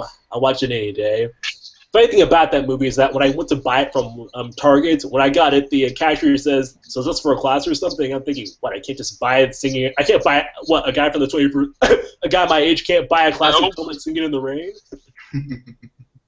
Like I have to do it because I'm made to do it or whatever. So. Just probably like, so where's your partner at? Oh. All right. Okay, Jack. You are up next. Give me number 2 on your list. He's so hesitant. He's so hesitant right now. He's No, like, you guys are gonna love my number 2. Well, Yeah. My number 2 is The Avengers, which is higher than it is on any of your lists. So ha. Okay, you got us there. Yeah. Ha. Okay, fair enough. It is something we've all been waiting for since the end of Iron Man when Nick Fury showed up and was like, hey, you want to talk about the Avengers Initiative? And we all freaked out in 2012, and I saw this movie 2 or 3 times in the theater. I loved it so much. It's such a great movie. I mean, you have them all assembling. You have that great shot of them assembling. Captain America telling everybody to do everything, and then he just goes, looks at Hulk, smash, and Hulk smiles and jumps off. And then you have Puny God, and it was just an amazing movie. And it's my favorite superhero movie of all time. don't forget about Agent Coulson, everybody. Yes. He's the glue! Yeah, he needs to come back to the movies. As much as I love him on Agents of S.H.I.E.L.D., he needs to come back to the movies. Yes. Yes, he does. Speaks to Saki, you don't like Agent Coulson. No, I just didn't like the bait and switch. That was. Well, I wouldn't say it's a bait and switch. I mean, if you see the Agents of S.H.I.E.L.D., he was legitimately dead. It's not like he was only dead for it wasn't like all those fake out deaths they've had in previous Marvel films. He was actually gone. So yeah. Yeah, I don't watch Agents of S.H.I.E.L.D., so. Yeah, you have to. It's so fucking. Yeah, get on that. Please do. All right. the negative zone. I'll banish you to the Phantom Zone. All right. Mike, you're up. Give me number 2 on your list. All right, my number 2 is probably the funniest film of all time. From in the 1970s, we had the funniest comedy troupe of all time, Monty Python, and they made a film about the Holy Grail called Monty Python and the Holy Grail. I don't think any one of us cannot quote at least a good portion of that movie. It's the Holy Hand Grenade. It's only a Wait, lot.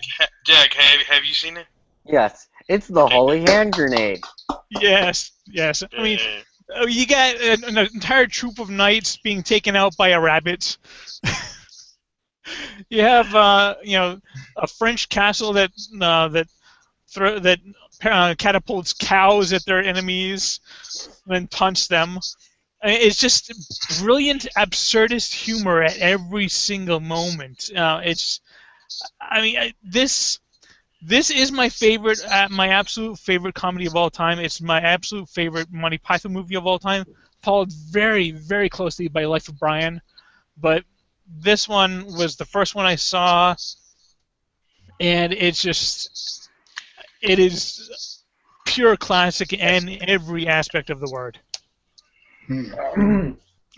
Okay. Caleb, you're up. Give me number 2. Oh man, number 2. Okay, fine. So this was number 1 for the whole day. I made my list 10 hours ago. This was number 1 all day, but then I just spur of the moment changed it because I don't know. I just felt like it's not number 2. Now again, these are favorite movies, my favorite movies to watch, and just how much I love. And there's no way, Paul, if you know me, if anyone knows me, that this wasn't going to be high on the list. Number 2 is the original Toy Story. I just love this movie so much. I've literally watched this movie probably 30 times in a row. I used to, when I was in a past relationship, and I would spend the day with her and her kids, this movie would just be on rerun all day, and I watch it and I still enjoy it. The characters, the writing, the voice acting is just so unbelievable. And again, I love this whole trilogy. It makes me cry every time. I saw this movie in the theaters when I was 6 years old. I love this movie so much. So number 2, it had to be Toy Story. Had to be on the list. Had to be in the top 3. So probably the only good. Sad to say, probably the only good memories you have about that relationship. Yeah, pretty much. And I've actually seen that movie a couple of times. Oh, there you go. Jack. Okay, all right. You got a friend in me. All right, fine. What's your number 2, Paul? All right, you might actually be a little surprised that this isn't number 1, maybe just a little bit. But I made like I said on our former fan page, we did a a short list where we named our top 5 favorite popcorn movies, and I stunned Caleb when I mentioned this one over Avengers, and it still holds true. Number 2 on my list is the first Pirates of the Caribbean film. Like, You love this is, movie so to much. me, the ultimate summer movie, even more so than the Avengers. This is the ultimate Blasphemy. summer movie. I can't disagree with that. It just, the storyline is so good. The characters are amazing. The action is great. Perfect amount of humor. But what does it for me, guys, what really sets it apart, what sets it above the Avengers, is the theme song. It is, honest to God, and I brought this up when we did our top 10 movie themes. It is my favorite theme song of all time. Every time it is on, I want to jump on my bed acting like a third grader, just swinging a pirate sword. Going, yeah, mateys, off to that TV. Or the key on in your asses. I just love this movie. It is the perfect summer movie, in my opinion. If you're looking for a great summer movie, that's it. It is everything a summer movie should have. It's action-packed. It's fun as hell. Great soundtrack. Amazing characters. I absolutely love it. Pirates of the Caribbean, Curse of the Black Pearl, a movie I will never get sick and tired of watching. Nice. Good choice, Foley. All right. Here we are. The moment of truth. Number 1. The best of the best. Number 1. We need drum rolls for every last one of them. So, Chris, drum roll number 1 on your list is... Number 1, and this is a tie. What? What? Okay. Come on. Yes, it was massively difficult doing this, but it's the choice I made in the long run. The number 1 is a tie, and that's 1977's landmark, George Lucas's groundbreaking, the original, the one that started it all, Star Wars. Followed by its equally impressive sequel, The Empire Strikes Back. Okay, you know what? Why I don't you put the whole can let that trilogy at slide. number 1? Mm-hmm. Return of the Jedi, as great as it is, it comes close, but these two are masterpieces. I can let that slide, Chris, because I understand how much you love both those films. Mhm. You know what I'm saying? So I understand it's like choosing your favorite child. It's like I'll just choose both of them. Fuck yeah. We got so I fast. understand. But what's there that could be said about the original? Can't be said about the original Star Wars. I'm sure there are plenty of things, but I'm pretty sure we couldn't. Is for better or worse, the most important film of the second half of the 20th century. It it created visual effects that were never seen in the movie before, and it had a sound that just blew audiences away. You can forget that opening shot. That is one of the greatest opening sequences in motion picture history. It clearly shows. It's simple, but yet it's powerful. Yeah, it tells you so much, about the Rebel Alliance, the small but plucky band of freedom fighters against this huge and vastly oppressive, government, the Galactic Empire. It tells you so much. It's brilliant visual storytelling. Of course, it has iconic dialogue, unforgettable characters. Great lines. May the Force be with you, and stuff like that. It has. Like I said, it revolutionized movie history. It is a movie that inspired me to be a filmmaker. Oh my Please be god. quiet, Jack. You haven't seen it yet. Shut up. Please, Just shut please, up. bro. Please be quiet. Please do me a favor and see those movies. No, man. I'm planning to. I'm hoping my movie theater will have a marathon of it, so I'll Oh, do they'll that. have fun. Jack, if you see Force Awakens before you see these movies, I'm gonna legitimately be upset. 'Cause you No, need to I'm see not- these movies I'm before not going you see to. Force I'm Awakens. going to follow you. I'm going to follow you. I'm hoping we'll have a marathon. Didn't you say the only one you've seen is Attack of the Clones? Yes, that is the only one I've seen. Oh my Alright. god. That's the Look worst. on I the bright side, have look on the bright side. His Which I- experience can only go Alright, up. alright. Which I Alright, saw alright, in theaters. Yeah, but the original Star Wars, like you said, one of the undisputed landmarks of movie history. Like I said, and the story is simple. It takes from Flash Gordon, Arthurian legend, Greek mythology. It has these very, very diverse inspirations, and yet made something all its own.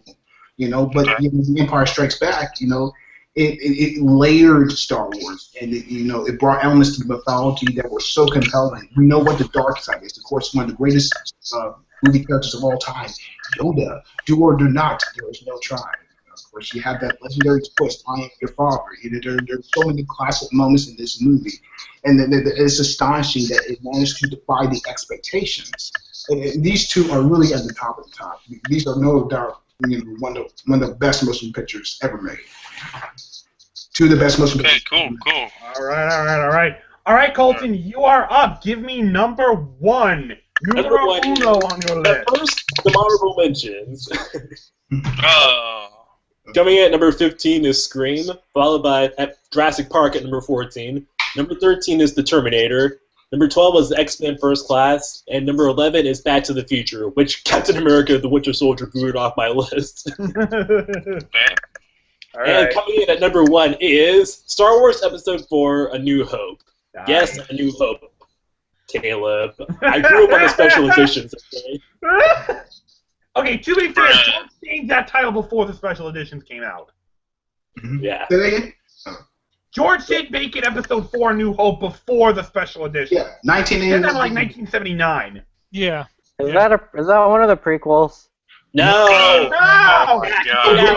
God damn it, Jack! Jack, you're making my head hurt, bro. Stop, bro. You're crushing me! Anyway, Episode 4 is my favorite movie of all time. When I was little, I watched the Star Wars trilogy religiously. Like, when I started one movie, I would have to watch the rest of the series. But I always looked forward to watching Episode 4 the most, as I had issues with 5 as a kid because I didn't really understand the complexities of it until I got older. And Return of the Jedi I liked, but I kind of missed seeing Luke in action with the Rebel fleet and whatnot.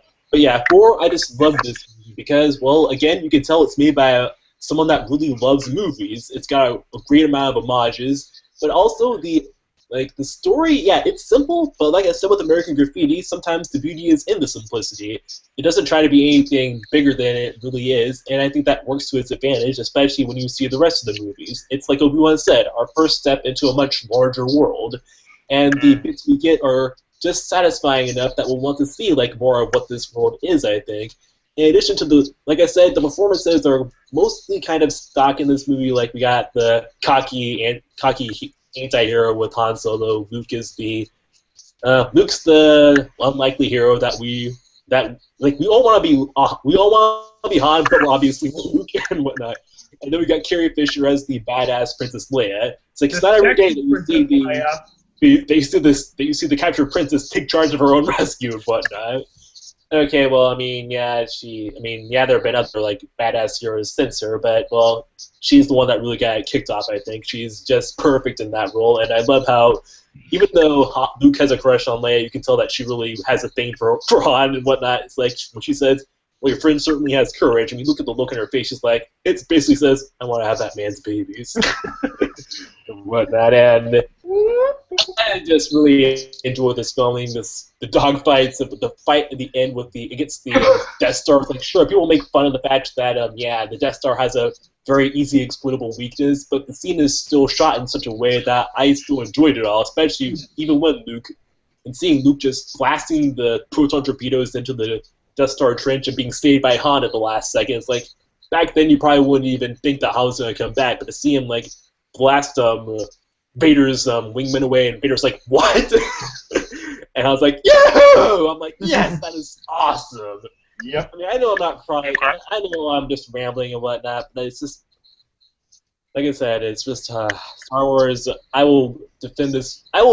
George Lucas, he may have a lot of strikes against on his filmography, but I will defend him to the end of the line for giving us Star Wars to begin with this movie. Hey, I got no problem with that. Of course, yeah, I know that there's I'll defend the original trilogy all day. He also gave us Jar Jar Binks. Fuck you! Okay. Why is he still talking? I don't. Jar Jar. Yeah. All right.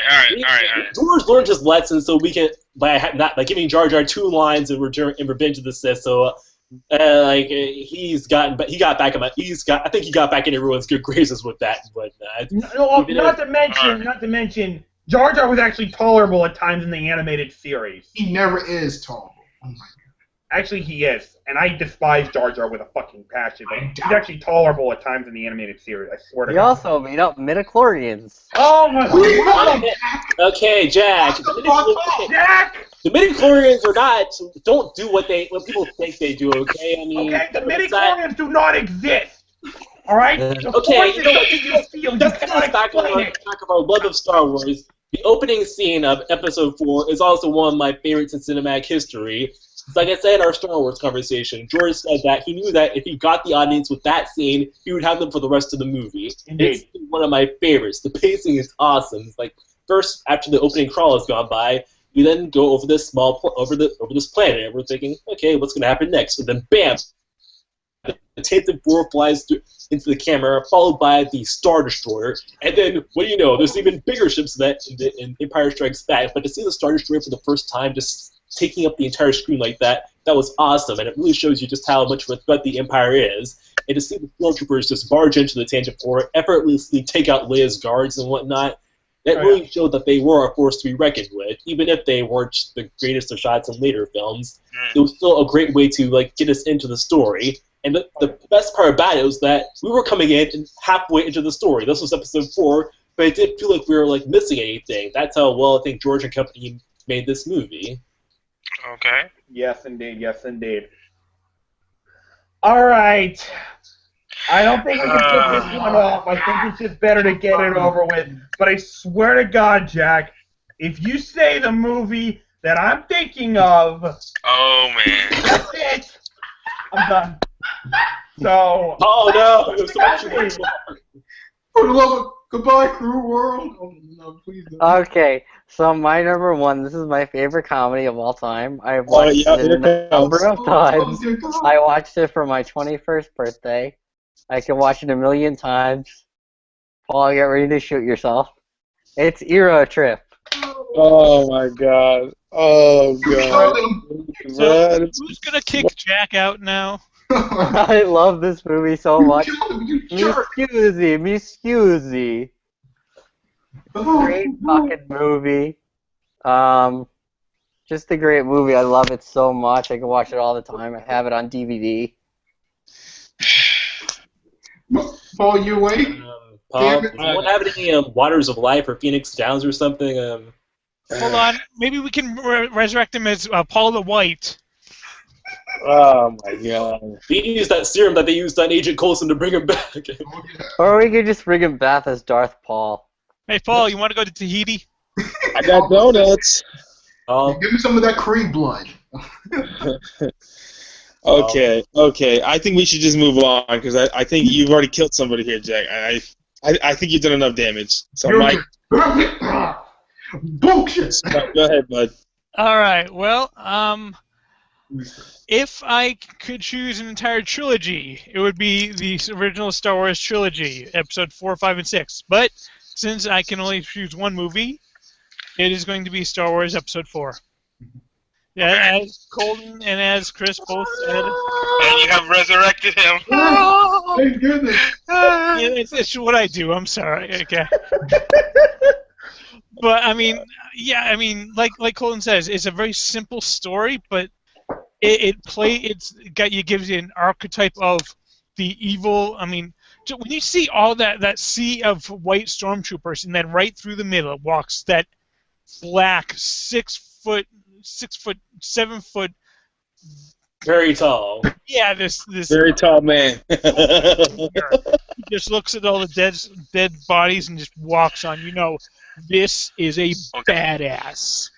And he does one of the greatest villains in cinematic history. He does nothing but prove he's a badass all throughout the rest of the movie. For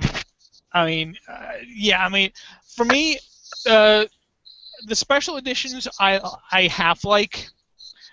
There were a lot of unnecessary additions, but there were some things they did right. I'll admit. I will content with my dying breath that seeing the special edition version of the Battle of Yavin in theaters was the greatest cinematic moment of my entire life. Just seeing the X-wings do that almost suicide run on the Death Star and managed to pull off it was just intensely awesome. And like Colton says, when Han Solo comes in at the last moment, Yahoo! I get shivers every single time I see it. Mm-hmm. Even if Han's line is one of the greatest double entendres ever. Good. We're all clear, kid, and let's pull this thing and go home. Yeah. Greatest double entendres of movie history right there. But I mean, Empire Strikes Back and Return of the Jedi equally favorite on mine.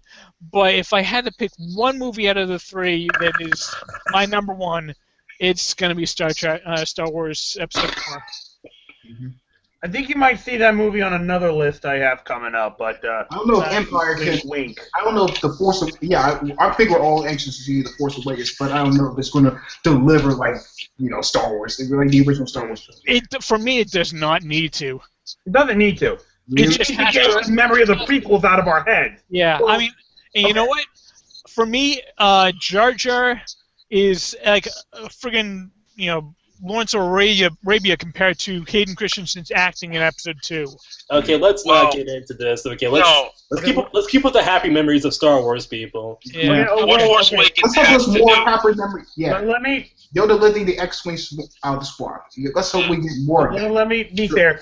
Force Awakens just needs to erase Episodes 1 and 2 from our memories because 3 was deep. Paul, what I would say is it doesn't have to be the original trilogy. It just has to remind me of the original trilogy.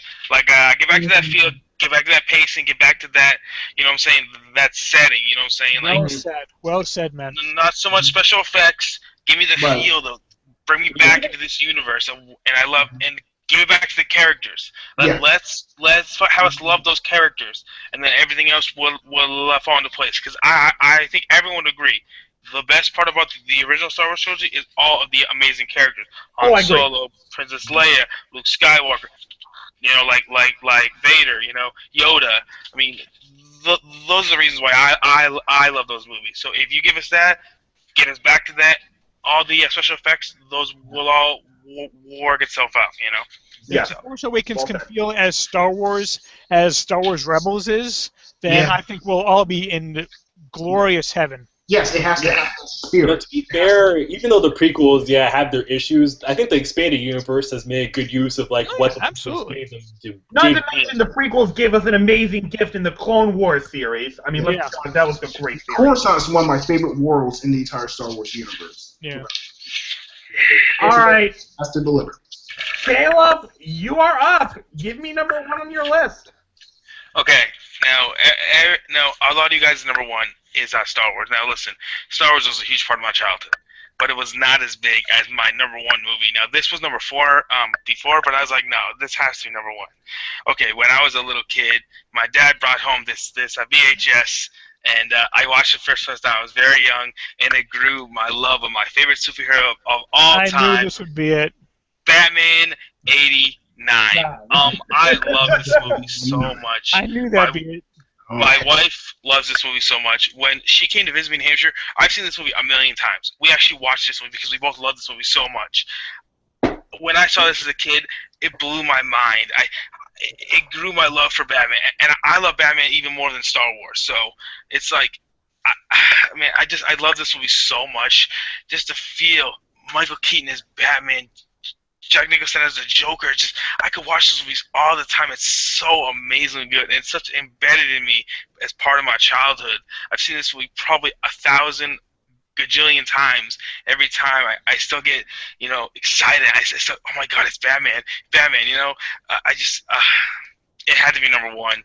I mean, anyone that knows me, Paul, you know how I'm gonna wager that you love this so much that even when you were getting to know Gretchen on Facebook, from the moment she said, I love Batman 89 too, that was the moment you're like, I'm going to marry this woman right here.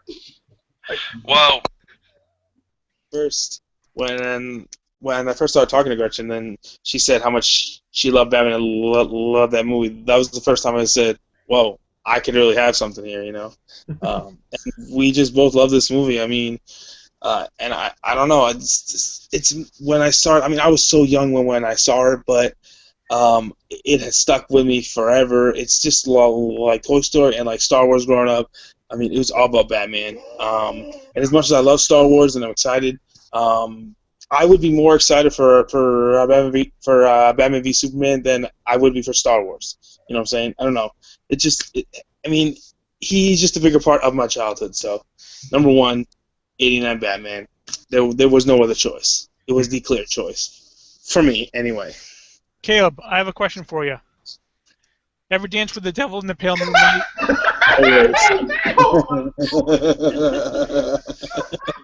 All right, Paul, it's all up to you. You want to get nuts? Let's get nuts. Let's go. This town needs Batman. Needs an enema. He needs an enema, that's right. How did he get those wonderful toys? Never mind the balloons! Just smile. All right. Paulie, I already know what your number one is, but enlighten us, my friend.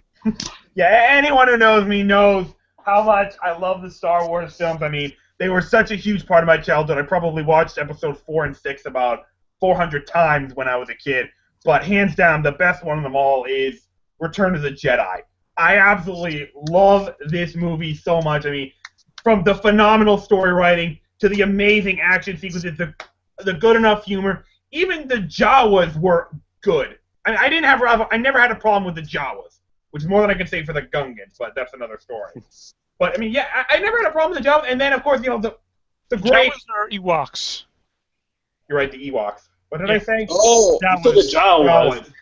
I said okay. I never had a problem. Okay, I never had a problem with the Ewoks. I'm sorry. I never had a problem with the Ewoks, which is more than I can say for the Gungans. Oh, okay.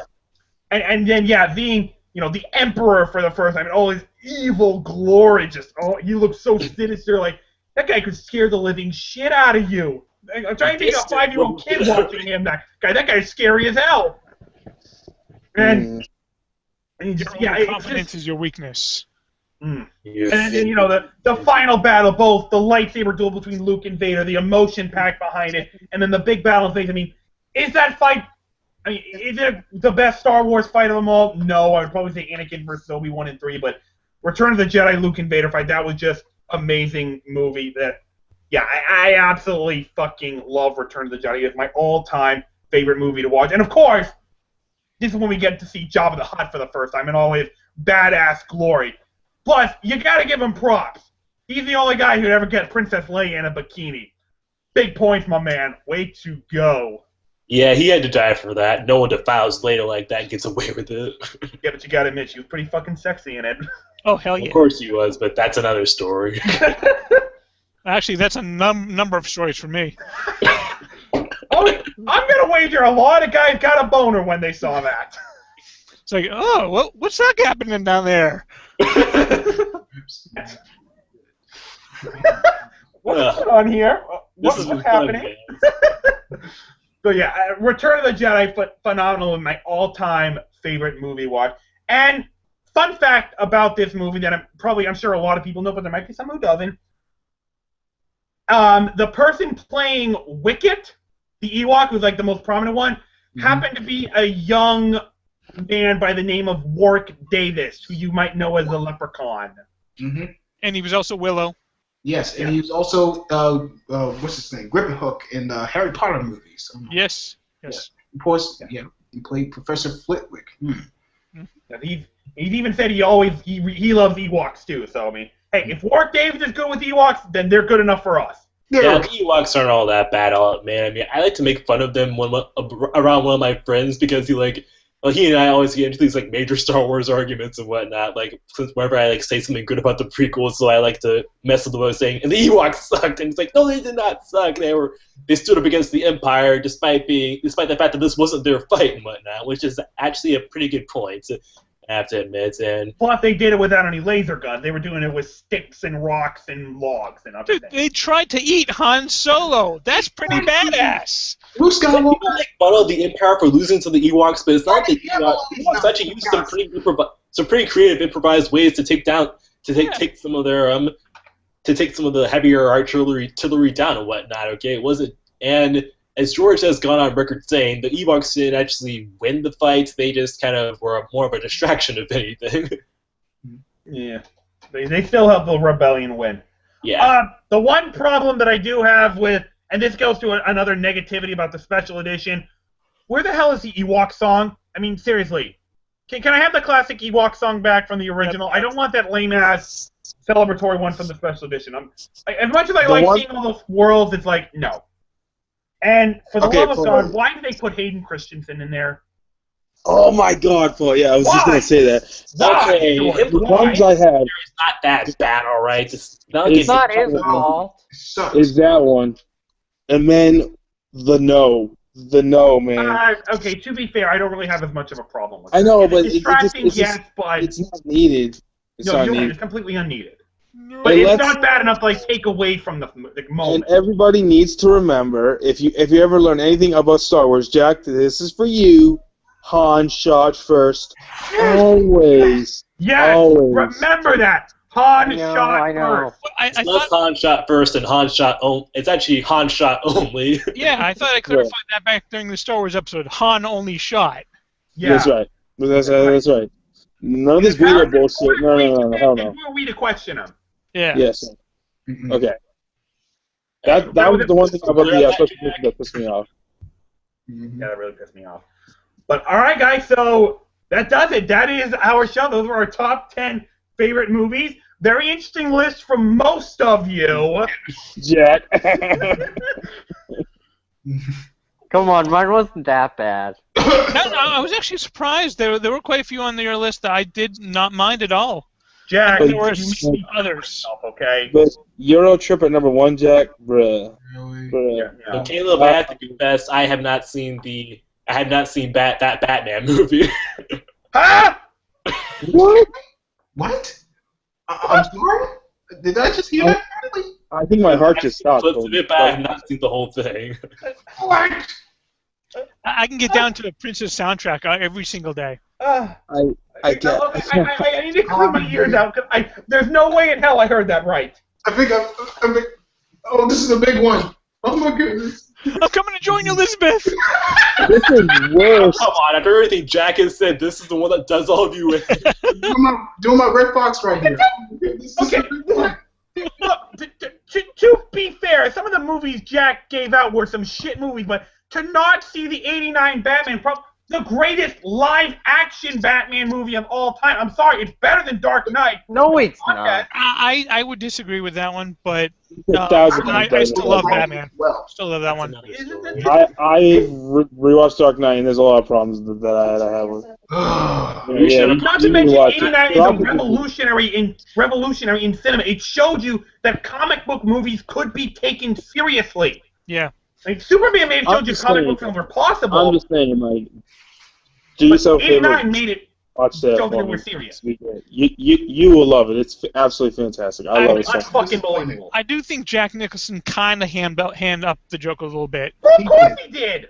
That was his goal. He wanted to be as over the top as he could. He fucking. I think if Heath Ledger's Joker was in this one, I think that would be a fantastic movie. They would have been blown away by it. Yeah. Okay. Listen, I think Heath Ledger was a little too serious, though. I mean, yeah, he didn't have enough. Okay, I can see I love Jack. I love Jack Nicholson because he was serious and angry at times, like he's supposed to be, and psychotic. But he was also because the Joker. He's a Joker. I mean, that's. We can all agree that the best Joker is Mark Hamill. Yes. Easily. He comes close to me. Heath Ledger. But I love Jack Nicholson. He's probably my ass. Heath Ledger's good, but I don't know. I just have a soft spot for Jack. Nicholson had like the fun part of it down. Like he stabs the guy with the pen. He's like, "The pen is truly mightier than the sword." Like Heath Ledger would not have done that. And like when he has the Ledger brother, oh, it's getting hot in here, you know. I mean, it's just. Oh, there was tonight.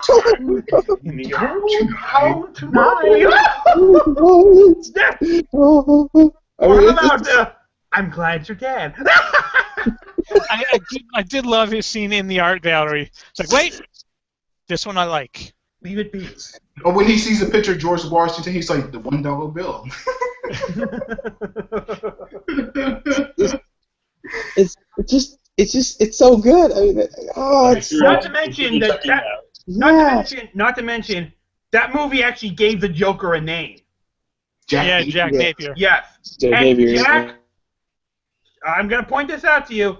That is the case because there is a scene in a season 2 episode of Batman the Animated Series. I think it's the episode where some guy builds a casino named after the Joker.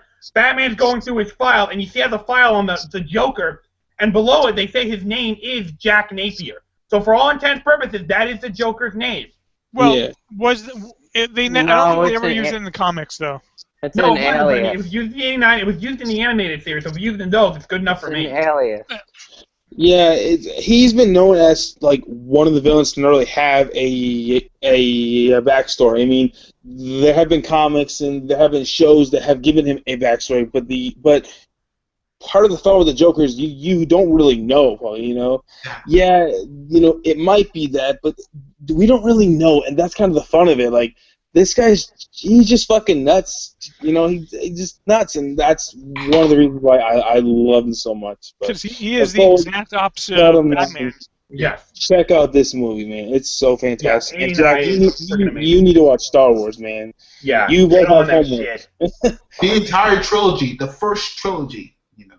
Yeah. Yes. No, 'cause I don't want him to miss out on episode 3 because that fight Don't scene miss was out fucking on episode amazing. 3. If you can try to break through episode 1 into the horribleness of Jar Jar Binks. I mean, The fight scene together will be worth it. That's pretty much the worst of Duel it. was totally worth it. It's totally worth it. Yes. I don't think I could sit through too many boring circular meeting scenes. This, They're not as boring. Okay, Did It's you not watch as long as you think. You can sit through Euro Trip, but you can't sit through Star Wars. Oh my god, bro. I love Euro Trip. Okay, Jack. Well, power to you, man. I gotta go with this. the original Star Wars All right. Have a go one, Colton. Clear your mind. Wash your head when this is done, okay? Wash your brain. please. Are we ending soon? We're wrapping this up. So guys, Watch thank some you. 89 Batman, Cole, and you'll feel better. Watch 89 Batman, and just you watch it. just automatically feel better. I will. You No problem. will. All right, guys. So that is going to wrap up episode 46 of our show. I would like to thank most of you for being here. Chris, it was a real pleasure having you here. Oh yes, definitely. Like I said, I love doing this thing with you every week. You and Caleb. Oh my goodness, this show is it's absolutely a blast to do. Colton, it was a pleasure having you here as well. Pleasure to be here. Glad I could actually be here for this one, for the whole thing. Indeed. Nice. We should do more of that.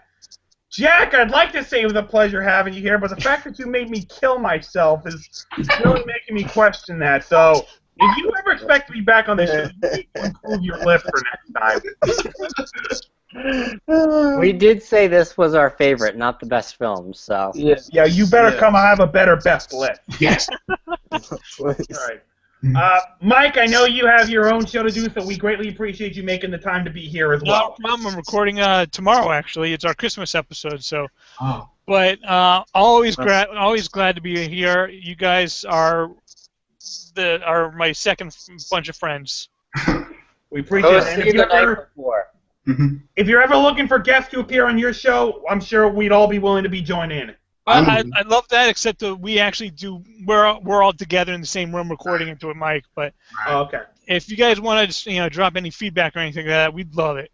Okay then. Absolutely, definitely. Caleb, my brother, it was so much fun having you here chatting about this. Yeah, buddy, it feels good to really getting back in the fold, to really getting back to, being here and being involved more, I mean, it's hard. I mean, I know I should be here every week, being the creator. It's just, Hey, you got a family to life in provide general. for, I understand. But, I love being here with you guys. Always fun. Jack, keep me on my toes, man. I already knew that Euro Trip was gonna be number one, but still shocks me to this day. But I will say you were defended. Gretchen really likes that movie, so yeah. But always fun to be here, Paul, and I can't believe they're almost at the 50 episodes. That just blows my mind. I know, it's unfriggin' believable. All right, guys, so we will see you next week where we're going to be doing Volume 2 of our top 10 favorite films of the MCU. Hopefully you're looking forward to that, as I know all of us are.